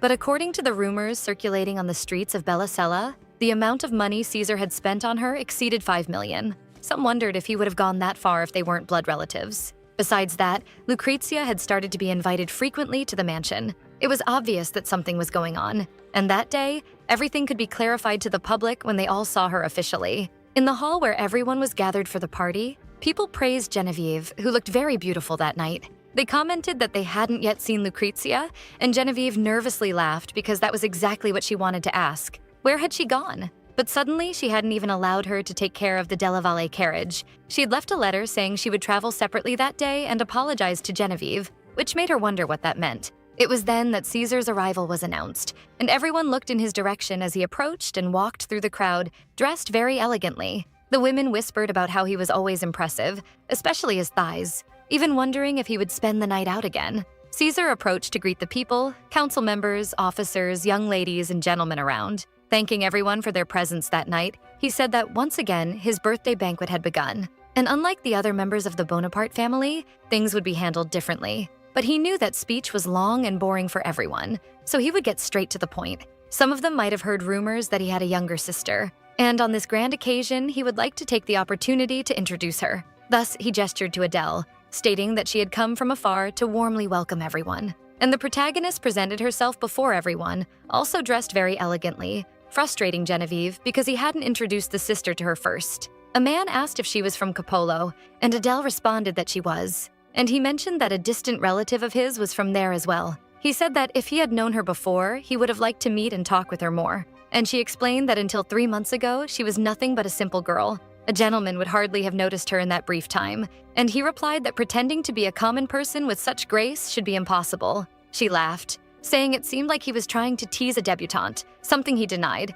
claiming he was only being honest as he kissed the back of her hand. Although Adele responded in a way that made the man happy, wanting to invite her to dance, she pulled her hand away from his. This left the men quiet, not understanding, but at the same time enchanted by her reserved and distant demeanor. Such grace and beauty were impressive to see in a lady at her debut, and everyone wanted to invite her to dance. Even Genevieve acknowledged her beauty. It was obvious that everyone was falling in love with her at that moment. To interrupt the moment, Genevieve asked loudly for permission to pass, but she had difficulty moving through so many people. Until Lucrezia noticed Genevieve being squeezed between the crowd, laughing slightly as she asked the protagonist if she could introduce a friend. This delighted Genevieve, as it seemed Lucrezia had been spending her time gathering information for this moment. Thus, Adele greeted Genevieve and introduced herself, allowing the girl to sit with them to join the conversation. Lucrezia gestured for Genevieve to sit on her right side. In social circles, it was customary to leave the seat next to the most important person empty until the end. In other words, Lucrezia was recognizing Adele as her superior, and Genevieve realized she had chosen wasn't the right person to ally with. When she tried to get closer, a few gentlemen teased her, prompting the protagonist to intervene, asking Genevieve if she had ever seen an eagle hunt. Eagles were heavy birds, unable to fly fast or too high. In the skies, they always lost to falcons because they were all greedy. They would fall to the ground, flapping their wings to try to scare away all the other birds. But Adele liked canaries. Genevieve's hair was a beautiful orange, just like a canary, so she told the men to back off because they had a different view from hers. The men nervously responded that it was just a harmless joke, and they didn't mean to target or offend Genevieve with it. But Adele cut them off, saying their jokes weren't funny and she knew very well they thought she was a fool. Amid the tension, people around commented that those two men were being rude to treat a Bonaparte that way. Even on a day like this, such disgrace was happening in front of a lady, making them want to inform Cesare. The men grew even more tense and quickly apologized before leaving, and Adele told Genevieve they shouldn't pay attention to the words of pathetic people. This made Genevieve tear up a little, surprised because although she always went through such things, Lucrezia had never protected her that way. When everything calmed down, Adele began talking about how there were no rare seas around San Malo, where marine life thrived, except for the northwestern side near Orkina. The lack of large bushes suitable for shipbuilding also played a role. That was why maintaining a good relationship with Sorig was inevitable. They must have heard that the Trevian Port Ducal Company had made contact with Sorig. The political conversation continued, and Genevieve felt a bit out of place because everyone was too engaged in it. Everyone was impressed with Adele's vast knowledge, believing she must have received an excellent education despite being so young. The protagonist smiled and replied that they probably thought of her as Dante's Beatrice. This prompted them to start mentioning passages from the book, bringing a smile to Adele, who then remarked that she was different from Beatrice. She referenced other classical literature like Giovanni and Francesco, making them feel like they wanted to have a long conversation with her. One of the men kneeled and made another literary reference to Adele, complimenting her as a beautiful woman, until suddenly Cesare appeared to interrupt the conversation, asking what exactly was going on there. Adele responded that they were just having a pleasant conversation, and the man who kneeled had merely said he would follow her to hell if necessary. Seeing the siblings talk, Genevieve thought they truly shared the same characteristics: arrogant, a bit distant, and extremely charming.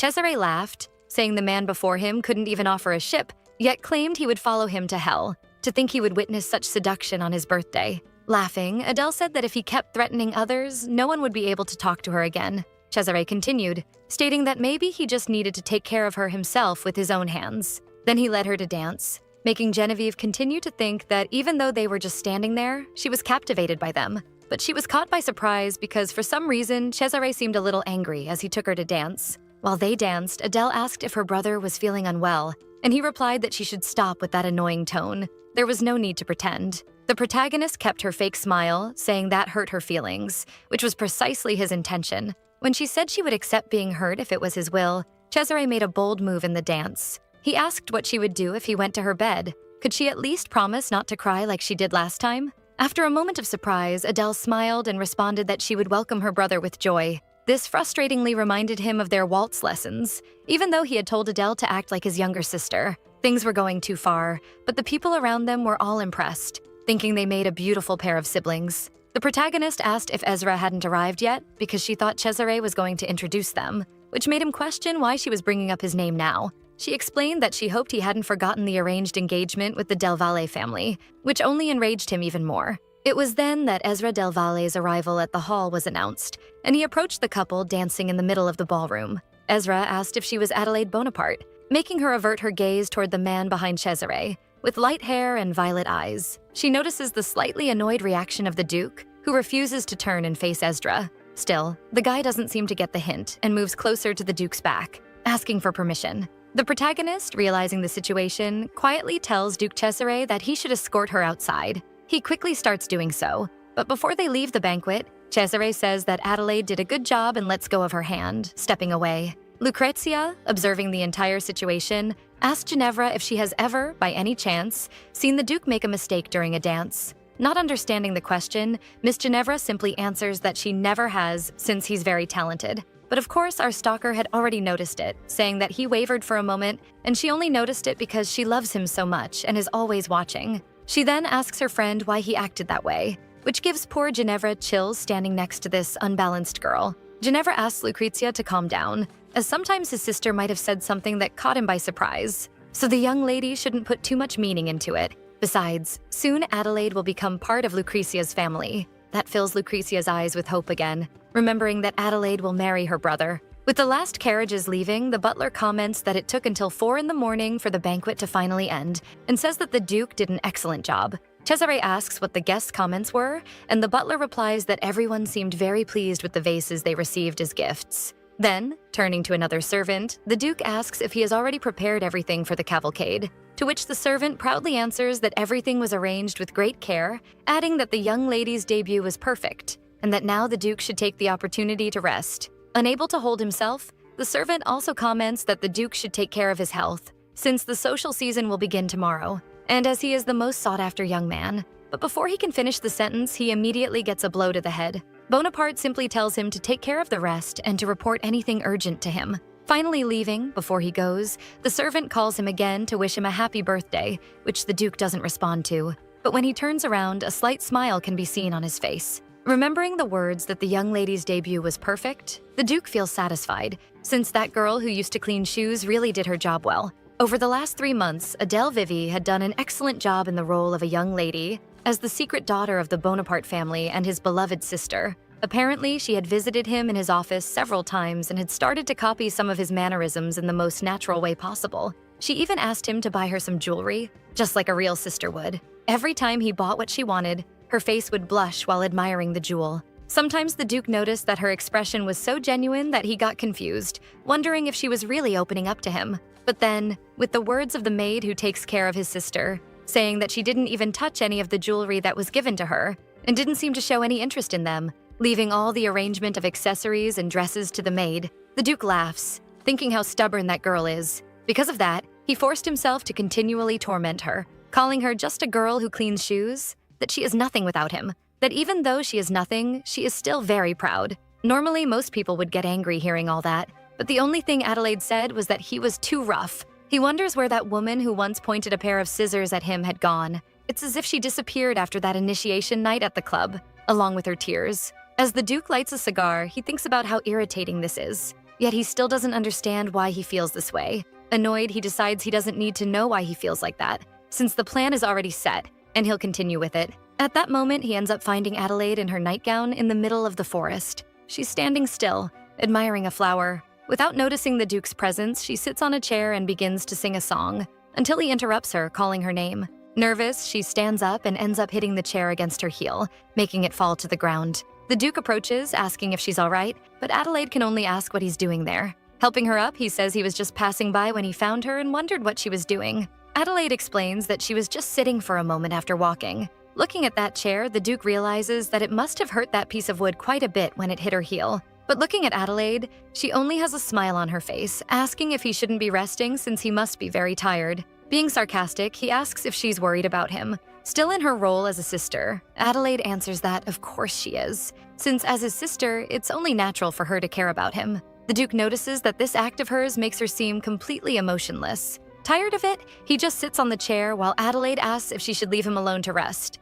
But he prefers that she stay. Smiling, Adelaide says she'll sit by his side. Smoking his cigar again, the Duke notices that it's been a while since they've been alone together, since she always leaves the room as soon as they finish talking. Probably because she can't stand breathing the same air as him. And probably, as soon as he finishes the cigar, she'll come up with some excuse to leave, remembering that soon she'll start spending time with Esdra.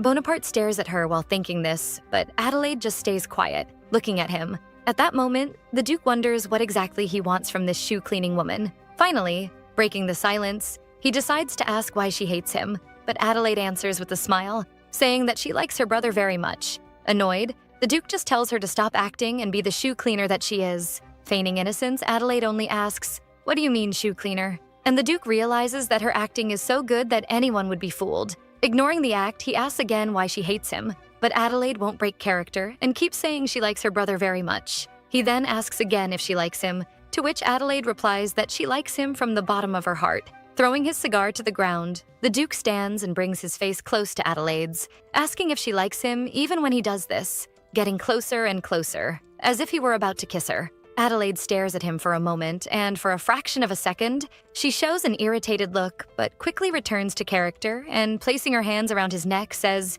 "It's quite pleasing." Then she asks if she should call him Cesare. This startles the Duke, making him quickly pull away from Adelaide. Without even looking at him again, she says it's just a pity. Annoyed, the Duke wonders if she really thought he would fall for something like that, showing no expression in his eyes. He then says that she must be very happy to be sold to a noble, just like she always wanted. As if in defense, he keeps offending her, saying there's no difference between being sold to a brothel or to a noble, saying that she can act like she's something important, but her true nature is still the same. That's why she must hide it well when she's near Ezra, since that bastard hypocrite won't look at her twice if he finds out who she really is. He's startled when he looks at her expression, which shows not a hint of anger or irritation despite all his words. Realizing he's gone too far, but still irritated, the Duke just turns his back on her, and as he leaves, says that being near her always ruins his mood. In Fortnite, the social season happens as if it were divided in two each year. The first season goes from spring until the early months of summer, and the second begins at the end of the year,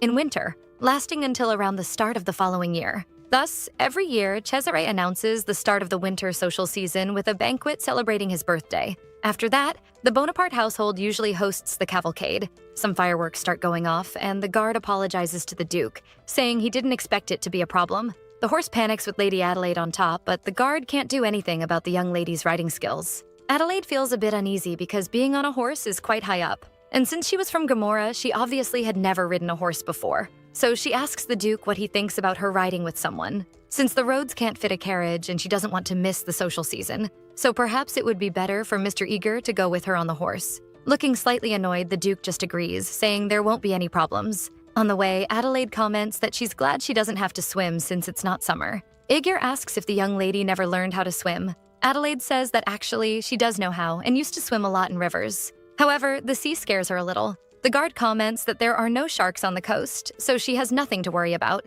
Adelaide laughs at that comment, saying she's not a child. She just doesn't like it because the sea is too noisy. Suddenly, she hears several horses approaching very fast. Many men ride past with the Duke, galloping at high speed. Adelaide asks Aguirre what they're doing, and he answers that they're racing. The young lady clearly notices that the Duke has the advantage over the others, and in the end, he wins. Several women comment on how the Duke won again this year and are impressed by how fast he is. Adelaide also realizes that the rumors she heard about him being very good at sports are actually true. One of the nobles complains that the Duke's horse is much faster, so it's unfair. Bonaparte just laughs and says the man should try to get a horse like his then. Seeing this scene, Adelaide is impressed that Cesare can make jokes and smile with others, until he notices that she's staring at him. He quickly turns away and continues on his way. The protagonist doesn't understand what that was about. After all, she was just looking because it was interesting, and she realizes that he's always very rude and cold when talking to her. Aegir, noticing that the young lady seems a little uncomfortable, asks if she would like to ride like those horsemen,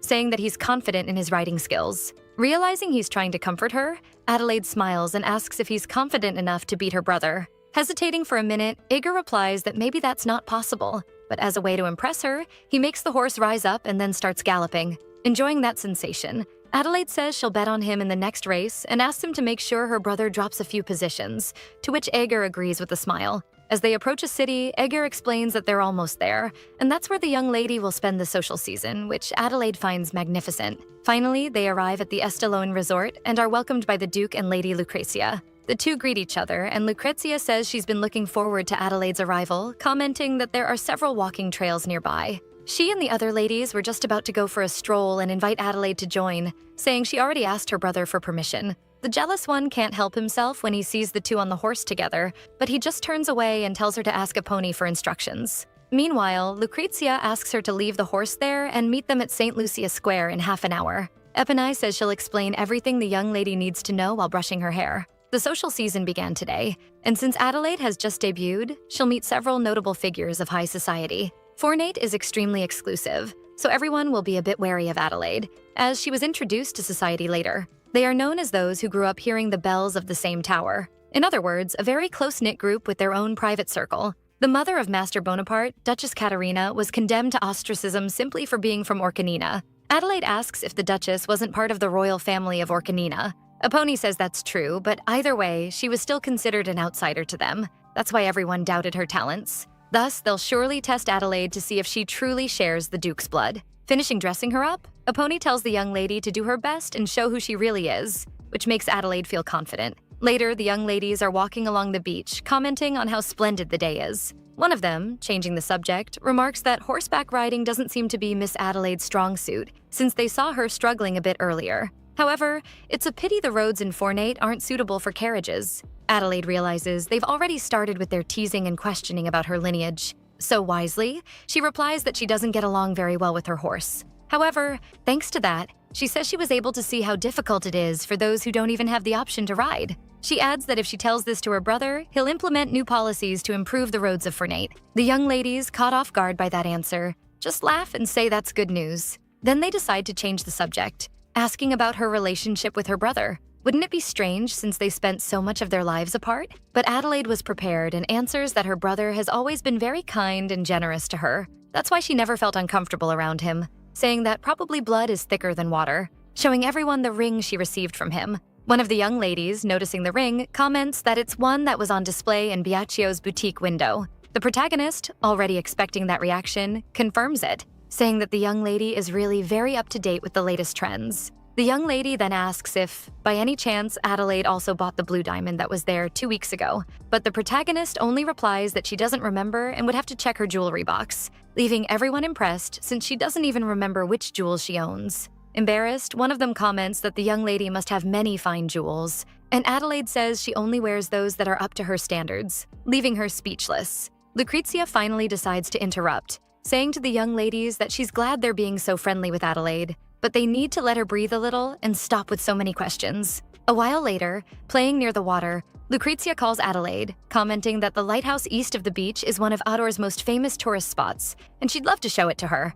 The protagonist, even knowing it's clearly a trap, has no choice but to accept. Lucrezia says she'll show the lighthouse to Adelaide, and the other young ladies say they'll meet up later. After walking through the woods for a while, Lucrezia says that Adelaide really is interesting, especially the way she handled those women's questions. That was truly expected from a member of the Bonaparte house. Adelaide only thanks her, saying it's very kind of her. Lucrezia then asks if they're friends. After all, Adelaide has always rooted for the Duke's love with her, and as thanks, Lucrezia would like to support her adaptation to the new circle, saying she hopes Adelaide enjoys her stay. Someone is in the woods watching the two at the moment Lucrezia says she wishes the young lady well, and then pushes her, running away right after. Annoyed, Adelaide, on the ground, doesn't quite understand what that damn woman wants or is plotting, until finally someone approaches. And when she looks, it's Esdra. He looks clearly irritated and comments that this is truly pointless. Adelaide, not understanding anything, looks at him, but before she can ask anything, Esdra asks if she got hurt. Hesitating after hearing that he really is the most gentlemanly man in society, Adelaide decides to get up by herself. But when she tries, she realizes her ankle is quite injured. Even so, she stands and says he's being extremely rude. After all, he's asking several questions to Lady Bonaparte without even greeting her. Irritated, he says it's not that he's trying to start a conversation, but that he only came because Lucrezia called him. Maintaining her composure, Adelaide says that then he should just wait for Miss Lucrezia and stop being rude to her. Esdra tries to argue, saying he wouldn't ignore an injured person, but then insinuates that maybe it was Adelaide who arranged all this to meet him alone and probably convinced his sister. Realizing how little sense that makes, Adelaide asks why he believes that. Then Esdra replies that it was probably Duke Cesare who brought her there, because he wants to marry her off to him, saying it's very obvious since everyone already knows about the rumors, but he himself doesn't want to marry that way. Adelaide then thinks about what would be the best response, since he seems to be trying to challenge Cesare. So she comments that he seems quite confident, saying that she herself doesn't like arranged marriages and only came to Fornate to spend time with her family, and that it's ridiculous to hear that from someone who thinks he's too good to be with a country girl like her. Embarrassed, Esdra realizes she misunderstood things, but Adelaide continues, saying that she is a Bonaparte, and that there's no one in Fornate worthy of being her match in an arranged marriage. Therefore, he should abandon the idea that she'd need any help to force or arrange one. Finally, it seems he understands the situation and asks if she's not going to marry him then. Adelaide replies with another question, if by any chance she has the power to decide that, since their families have a sacred promise, and because of that, they live in a glory built by their ancestors and cannot burden future generations with such irrational vows. Embarrassed, Esdra apologizes, saying he really thought she was considering an arranged marriage, and the protagonist explains that she even understands the situation and how he could have misunderstood, but judging her like that based only on gossip is shameful. Again, Esdra apologizes, saying it truly was a mistake, and asks if she would give him the honor of greeting her. Adelaide then introduces herself politely, and Esdra does the same, asking to escort her back to the resort. For someone who thought it would be a normal walk with conversation, no, he's already carrying her in his arms. Adelaide comments that she's probably taking too much advantage of his kindness, but Ezra says it's an honor to help her and shows a splendid view of the city, saying the city itself is magnificent. He mentions that in the city there's a saying, "Live with desire." Adelaide repeats the saying, "If one morning I woke up in the heart of a door, all desires would awaken at once and envelop me completely," which makes Ezra very happy that she knows Calvino. Adelaide even jokes that his happiness shows how much he loves literature, thinking that all those visits to the library were really worth it. Ezra asks if she has any plans for the social season, which Adelaide denies, so he invites her to join his reading club, and the two continue talking about it while Cesare watches them from afar, clearly jealous, which is usual for our toxic protagonist. Without saying anything or getting closer to them, Cesare just lights his cigar and walks toward the mansion. A while later, the lovebirds approach, and finally the Duke says something, commenting that it seems the two are getting along very well. Ezra explains that he was only helping Miss Adelaide and that his brother shouldn't take it the wrong way, which the protagonist confirms, saying she felt dizzy and ended up tripping. Just laughing, the Duke comments that he thanks Ezra and also that Adelaide must be heavy. Annoyed, Ezra replies that what he just said is absurd, that his sister got hurt, and the only thing the Duke has to say is that she's heavy? But the Duke retorts that she seems fine from his point of view, which makes the other even angrier, saying she's only fine because he was there to help her. To make things worse, at the very moment he should have stayed quiet, the Duke says congratulations to Ezra, adding that with that strength, he'll surely have enough to last the whole night,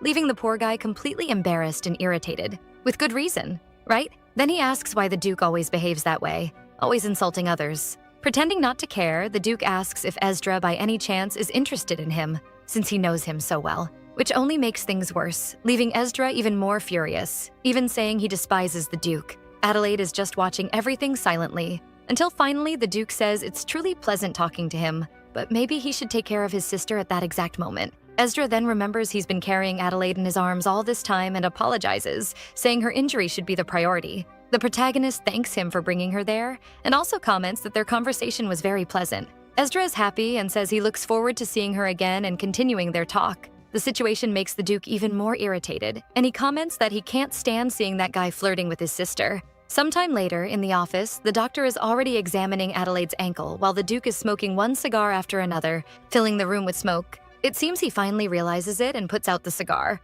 asking the doctor if her injury is serious. The doctor says it's not serious, but even so, she'll need some help for a while and that he'll give the instructions to a pony properly. The tense moment comes when the two are finally alone, and the Duke asks Adelaide to explain herself. She then tells him about the walk with Miss Lucretia and everything that happened, finishing by saying she believes Lord Ezra is starting to show some interest in her. It's hard to tell whether the Duke is happy that the plan is working or irritated because he's jealous, but he only says she did well. He seems annoyed when he comments that Ezra invited her to the book club, and in fact, the Duke was thinking of taking her to the O'Hara Club. However, since she already received an invitation from Ezra, she can choose. After thinking for a while, Adelaide is about to say that she'll do whatever the Duke orders, but she stops mid-sentence, wondering if maybe this is some kind of test he's giving her, and instead replies with a question, whether it might be better to accept Ezra's invitation. The Duke asks why, and she says it's precisely because the goal is for her to marry him, and since the target is right in front of her, the best option would be not to back down.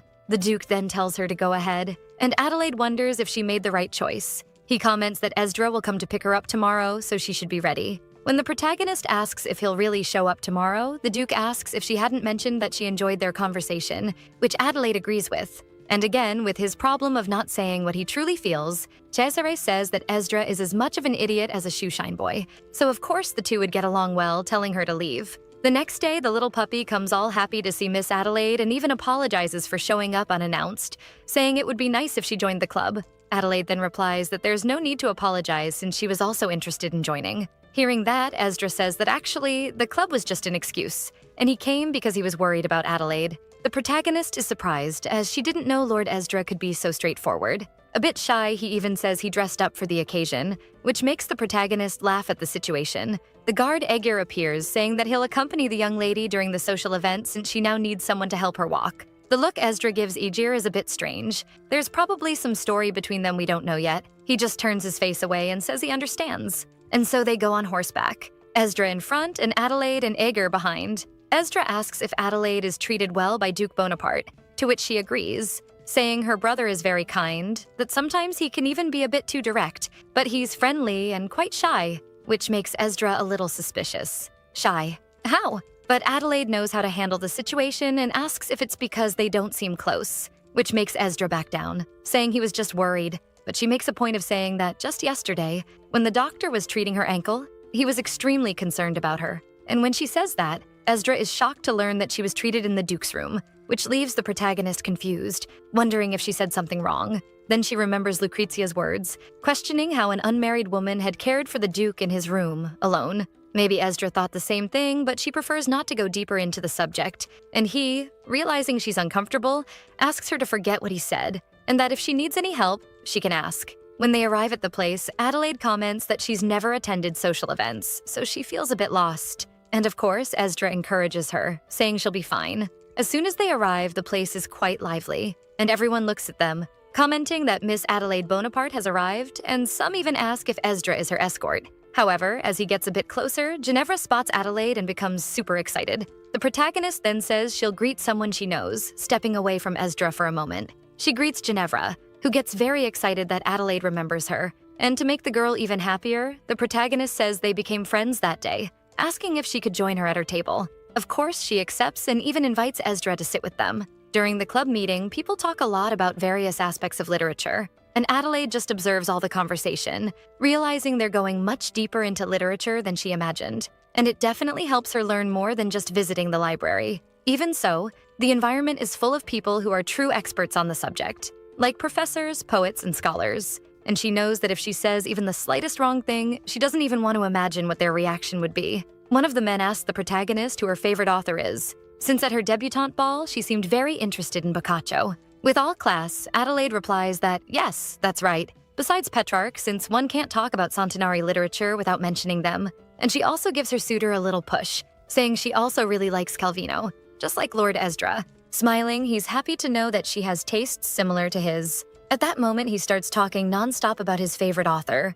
which makes Adelaide feel relieved, as she believes he's doing it to take the focus off her, so she doesn't feel so overwhelmed. They talk about several topics for a while, and Adelaide feels happy because she never imagined she'd be in a place like that discussing literature, especially with nobles, whom she always thought were just arrogant. But everyone is very respectful and kind. One of the women at another table speaks loudly, saying it's truly a tragedy, referring to Gomorrah as a place that always causes problems, and mentions there was another commotion there. Another man at the other table agrees with the lady, saying that place really is so dangerous that even commoners avoid it. Then the woman refers to Adelaide, asking if Duke Bonaparte has any plans to demolish that place, since it seems ridiculous that there's an area full of crime in a city like Fornate. The nobles around all start agreeing, saying that if Gomorrah ceased to exist, it would be a great place to build a garden. In addition to reforming social policies, removing all the support from the nobles' taxes and letting the population there become self-sufficient, maybe even teach them to work harder, one of the men insinuates, asking if Miss Adelaide doesn't agree with these assumptions. Knowing the protagonist's background, of course she would be irritated by that. After all, these people have no idea what it's like to go hungry and are full of ignorance. Even without Adelaide responding, the woman continues, saying that it would be very difficult to eradicate an entire population. Maybe it would even be better to sell those people from Gomorrah as slaves. That way, it would be easier to get rid of them. With that, everyone in the room starts laughing, while Adelaide just drinks her wine in silence. The woman, noticing the lack of reaction, asks if the protagonist thinks this topic isn't important for Fornate, which she obviously denies, and even throws a jab at the woman, asking if she would have the courage to repeat that opinion out on the street. Annoyed, the woman asks if, as a member of the Bonaparte family, the young lady knows about omerta. And Adelaide replies that what they were talking about has nothing to do with the code of silence, meaning to say that in a republic like Centenary, would it be considered moral to sell citizens as slaves? The woman raises her voice and begins shouting, asking if innocent citizens like them should just tolerate those barbarians who know nothing but crime. And Adelaide adds that she's not referring to the people who broke the law, but rather that Gomorrah isn't just a monolith. And she's certain there are people there who also want to escape that place. People who probably tried everything they could and, even with all their efforts, weren't able to get out of Gomorrah. That's why you can't blame everything on the individual, but rather the society that has to solve this problem together. It seems the woman won't give up because she keeps poking, saying that Adelaide is probably not aware, since she came from Capolo. But those bastards didn't put in any effort as far as she knows. And she even points out that one only has to look at Viscount Segoli. He was able to start his own company with nothing more than 50,000 gold coins that his family provided. Giving another example, she points to Miss Audrey, saying that after decades of research, she made progress in navigation methods, creating an incredible invention. And what have those beggars done? Nobles like them use their short time to study. And maybe if those poor people had used their time to work hard, Gomorrah would probably be empty by now. Adelaide asks, and what about those people who didn't have 50,000 gold coins? Or those who didn't even have any money to buy a piece of bread that day? The people who have no family to support decades of research for one person? Or even the people who have no home, no food, or even clothes to wear? The woman tries to interrupt, but Adelaide doesn't stop, saying that in Gomorrah there are people who work all day just to be able to pay the rent of a small room and have somewhere to sleep at night. That's why it's not right to belittle other people's efforts based solely on your narrow understanding of the world, madam. That made everyone go quiet, and the woman, realizing there was no way to win, decided to change the subject, saying they wouldn't reach any conclusion anyway. Maybe those people just should have been born into better families. Adelaide becomes completely furious with that woman. With good reason, right? No sense at all. But Esdra, noticing her irritation, holds Adelaide's hand, saying he's sorry for interrupting the discussion, but that they need to leave and that he really needs Miss Adelaide's company. A while later on the balcony, Esdra offers Adelaide some water, saying she looks a bit pale, and she asks why he helped her. Esdra replies that she simply looked like someone who needed help. The protagonist realizes she probably wasn't able to hide her feelings 100%, and even now that she's finally managed to put her past behind her, there are still some things that affect her. Adelaide asks Esdra if he agrees with what the other nobles were saying. He replies that he would be devastated if that were the impression she had of him, which makes Adelaide happy. But before she can respond, he puts his hand on her face and says she looks like she's about to cry. There's that tension between the two, until Igor appears, looking for the young lady, saying it's time for them to return. Back in the club room, the crazy woman is still freaking out, saying that the goddess of the ocean must be blind, since everyone heard the same thing she did. How Miss Adelaide made her seem like a horrible person who dismisses any human rights, when she was merely making a comment any noble would find impressive. But Adelaide apparently has no sense of humor. Another noble comments that perhaps it's a topic that invites differing opinions, and the other woman adds that since she's a Bonaparte, she probably has a better view of how to control the lower classes than they do. A young lady who had been silent until now finally speaks up,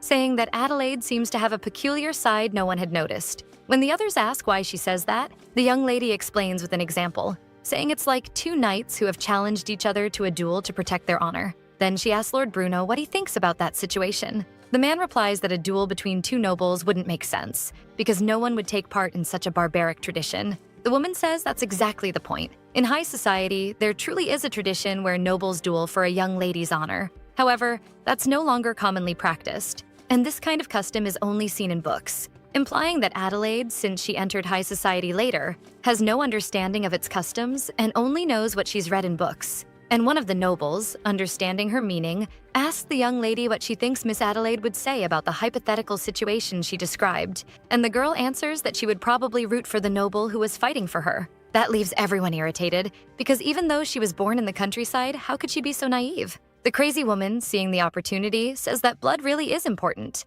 but the environment where someone is born and raised is crucial. That's why Adelaide's past is questionable, and she says she refuses to believe Adelaide is truly a noble of Fournate. Ginevra, hearing this, finds it absurd that this woman is questioning the authority of the Bonaparte family, but the woman doesn't stop and even says that the ideal thing would be to confirm whether or not she's truly a young lady worthy of bearing the Bonaparte name, and invites everyone to go to the Noble Hall to verify that in the future. Licentia Club is a place where the nobles of Fournate go to find a partner for the night, and again, the place was lively until some nobles spotted Duke Bonaparte, asking why he went there instead of the O'Hara Club. He then remembers the conversation he had with Adelaide earlier when she said Esdra was starting to show interest in her, and that he had invited her to the O'Hara Club. But in the end, she said the goal was for her to marry Esdra, so she would accept his invitation. The Duke believes that was the best choice, or at least tries to convince himself it was. And according to him, he's only irritated because she seems to have fallen for Esdra too quickly, even without knowing anything about men, and is probably enjoying herself now at the literature club. Finally, he decides to answer the nobles by saying, why else would he be there, if not because he's hungry? Excited, the nobles comment that it's understandable, and they even thought it strange that the Duke had gone so long without a woman. Kyle remembers that he practically forced himself to do nothing in order to take care of Adelaide, and convincing himself that now she'll focus 100% on Esdra, he should make use of his time. A woman approaches, saying that the Duke is drinking a bit too much, and also mentioning that it's been a while since she last saw him.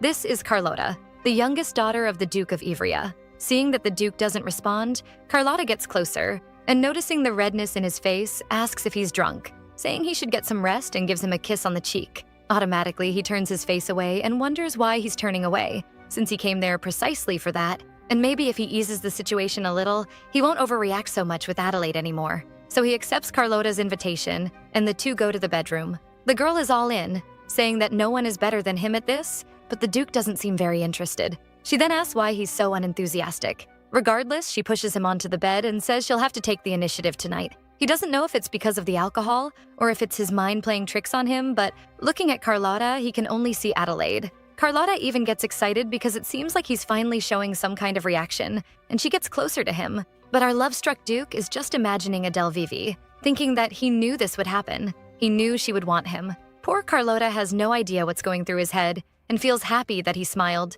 saying she should get him drunk more often. She keeps getting closer to him, and at the moment she calls his name, the Duke remembers the moment he had with Adelaide in the garden, when she asked if she could call him Cesare, and that's when he realizes it's not Adele, it's Carlotta. He quickly pushes her off of him. The girl, understandably, doesn't get what's going on. It seemed like he was into it, and suddenly he's not anymore. Realizing how completely insane he's acting, the Duke laughs and says he needs to go. Carlotta starts shouting, asking if he's lost his mind, why he's leaving halfway through, but he simply ignores her and leaves her there yelling. He walks toward the mansion where the butler is shocked to see him show up in the middle of the night, especially with his clothes all disheveled and still smelling of alcohol. The butler says he'll fetch some coffee and asks him to wait in the garden to get some fresh air. While he questions his own sanity, the cause of all his troubles appears, calling for her brother. And as soon as she sees the marks on his body, he quickly covers himself and says it's not what she's thinking, to which the protagonist simply replies that it's fine. Obviously, this irritates the Duke,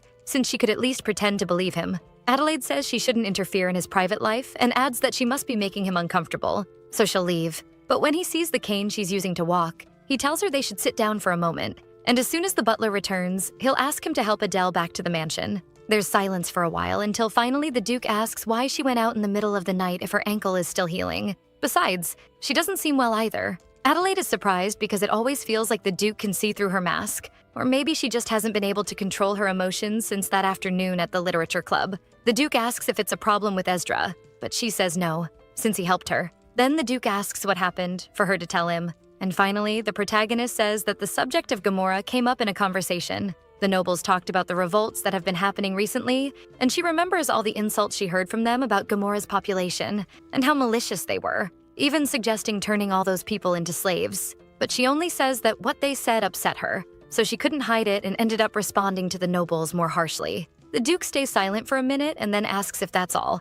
which Adelaide confirms. As a terrible advisor, he asks why she can't forget her past. Oh, come on, we can't with him. We try to give him some credit, but it's hard. He still says it doesn't make sense for her to cling to bad memories from the past, since now she's part of the Bonaparte family. The protagonist feels a bit confused by his words. Even though she knows he's not trying to criticize her and maybe is even trying to comfort her, she comes to the conclusion that she should tell him to drink more often. But in the end, she just asks if she can say something since they're on the topic, saying that her second favorite thing about being a Bonaparte is the clothes she wears underneath her dress, that they match one another, fit her body perfectly, have no holes or patches, and that she's never in her life worn anything so beautiful. She remembers that when she was poor, the parts people didn't see were the first ones they ignored, and that's why she never forgets how worn out, loose, and patched her underclothes were. Because every morning when Epony helps her get dressed and she looks at herself in the mirror, she always remembers how she used to look. Even now, when she wears a dress worth more than 3,000 gold coins or says things she learned from books,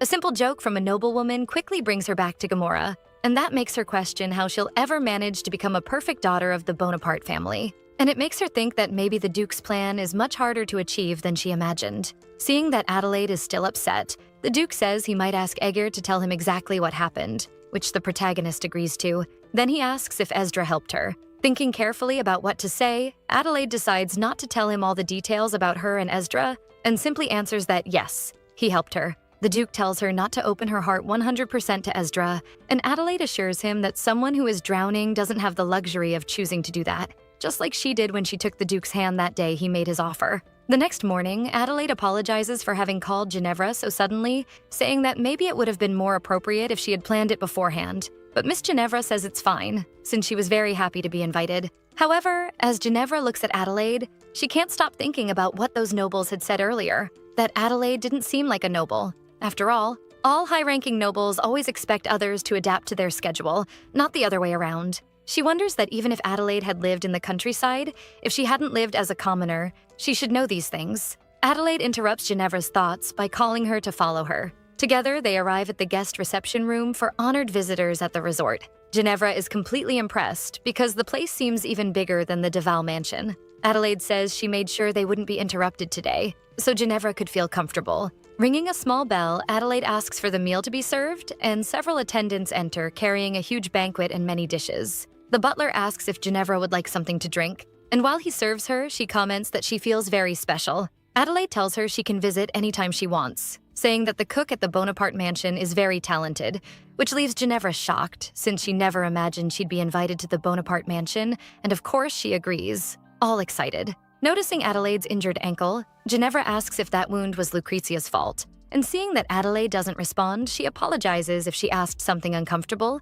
saying she only asked because it's the kind of thing Lucrezia would probably do. Adelaide asks if Ginevra isn't friends with Lucrezia, and she answers that she thought she was, until someone told her she was a canary and not a cuckoo. Adelaide then comments that Miss Lucrezia is probably very eager to make her brother and her grow closer, but Ginevra isn't falling for that talk and says that's probably not all she wants, since her main goal is to swap companions during the social season. Adelaide asks if Lucrezia would really be bad enough to hurt someone just because of that, but Ginevra says it's not just that. It's also a warning from Lucrezia, saying she could hurt Adelaide at any moment if she happened to get in the way of her plans. And even if it sounds absurd or hard to believe, Ginevra knows that Lucrezia's obsession is crazier than anyone can imagine, since she herself knows it's been happening for many years. And she remembers an event from 10 years ago, when Lucrezia was only 8 years old, when she saw Lord Cesare in the garden. And the first thing Lucrezia did upon meeting him was to run, pick a flower, and ask if he would like to marry her. But at that time,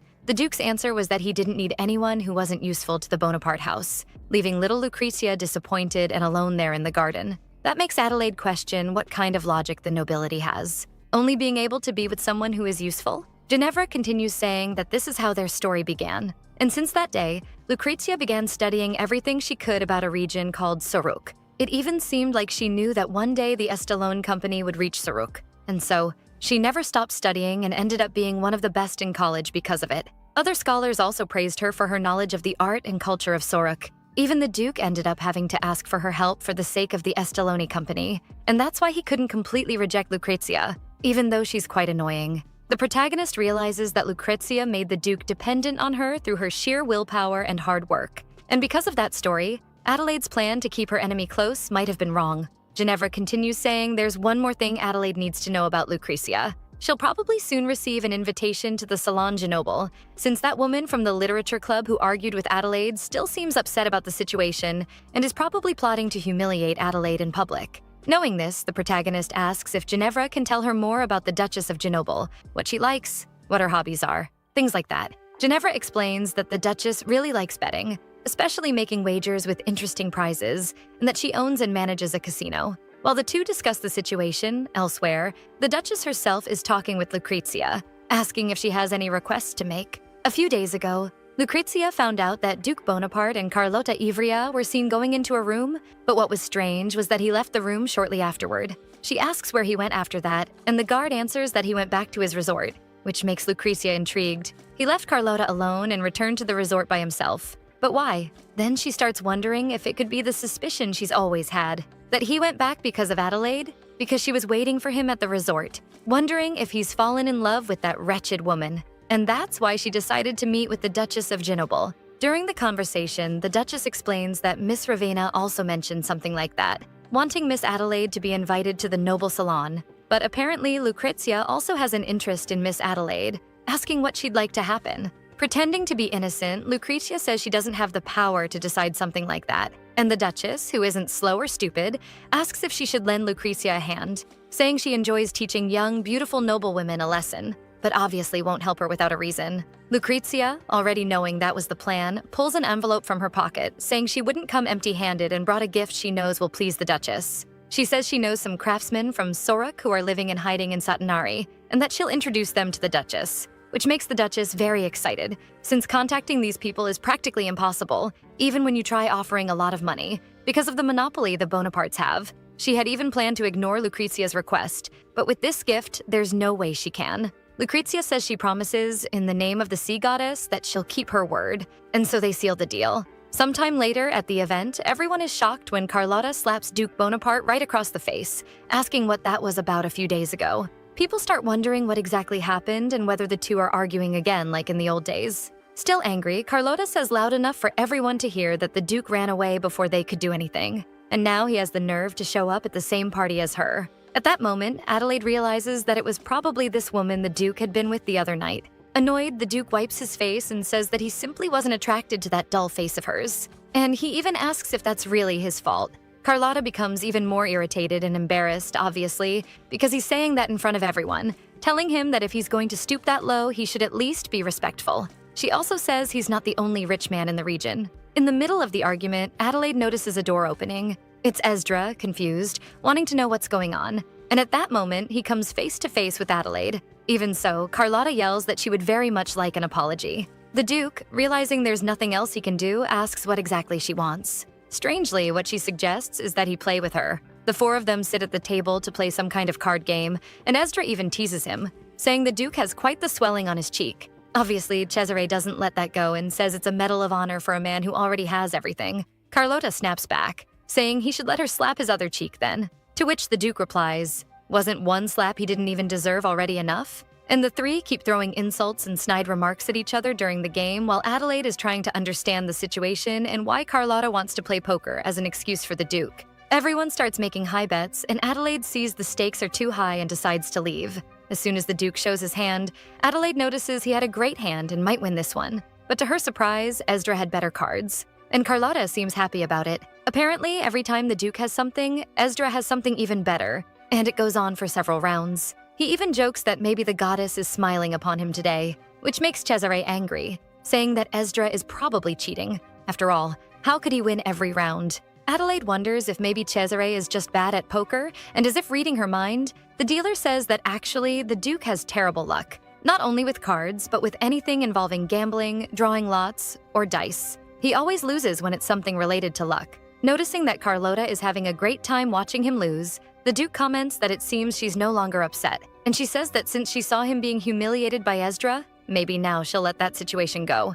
After all those games when night falls, the Duke lights a cigar on the terrace with Adelaide, commenting that he thought he was going to die of boredom. The protagonist asks if he was just pretending to be upset about losing the rounds, which he agrees, saying he did that because people like it. The Duke thanks her and also tells her not to tell anyone he was only pretending, which leaves Adelaide impressed to see this side of the Duke she didn't know. Even so, she insists, saying she's sure he got irritated with Ezra, and the Duke replies that she should keep that a secret too, realizing that his sister is truly annoying for never letting anything go, and the two laugh together on the terrace. Adelaide starts wondering why, for the first time, she actually enjoyed talking with the Duke. She wonders if it was because of their last conversation, when he tried to comfort her that day. Then she asks if he received the report from Mr. Eager that day, which the Duke says he did, and Adelaide asks why he didn't scold her for not acting like a noble. Cesare explains that he didn't scold her because, in the past, he also thought like those other nobles, believing that commoners live that way only because they're lazy and don't work, and that they could reach the top if only they tried hard enough. But that changed after all. Even the most determined woman from Gomorrah needed his help to get out of there. She probably couldn't have done it on her own. That's why he came to the conclusion that this isn't the fornate he wants.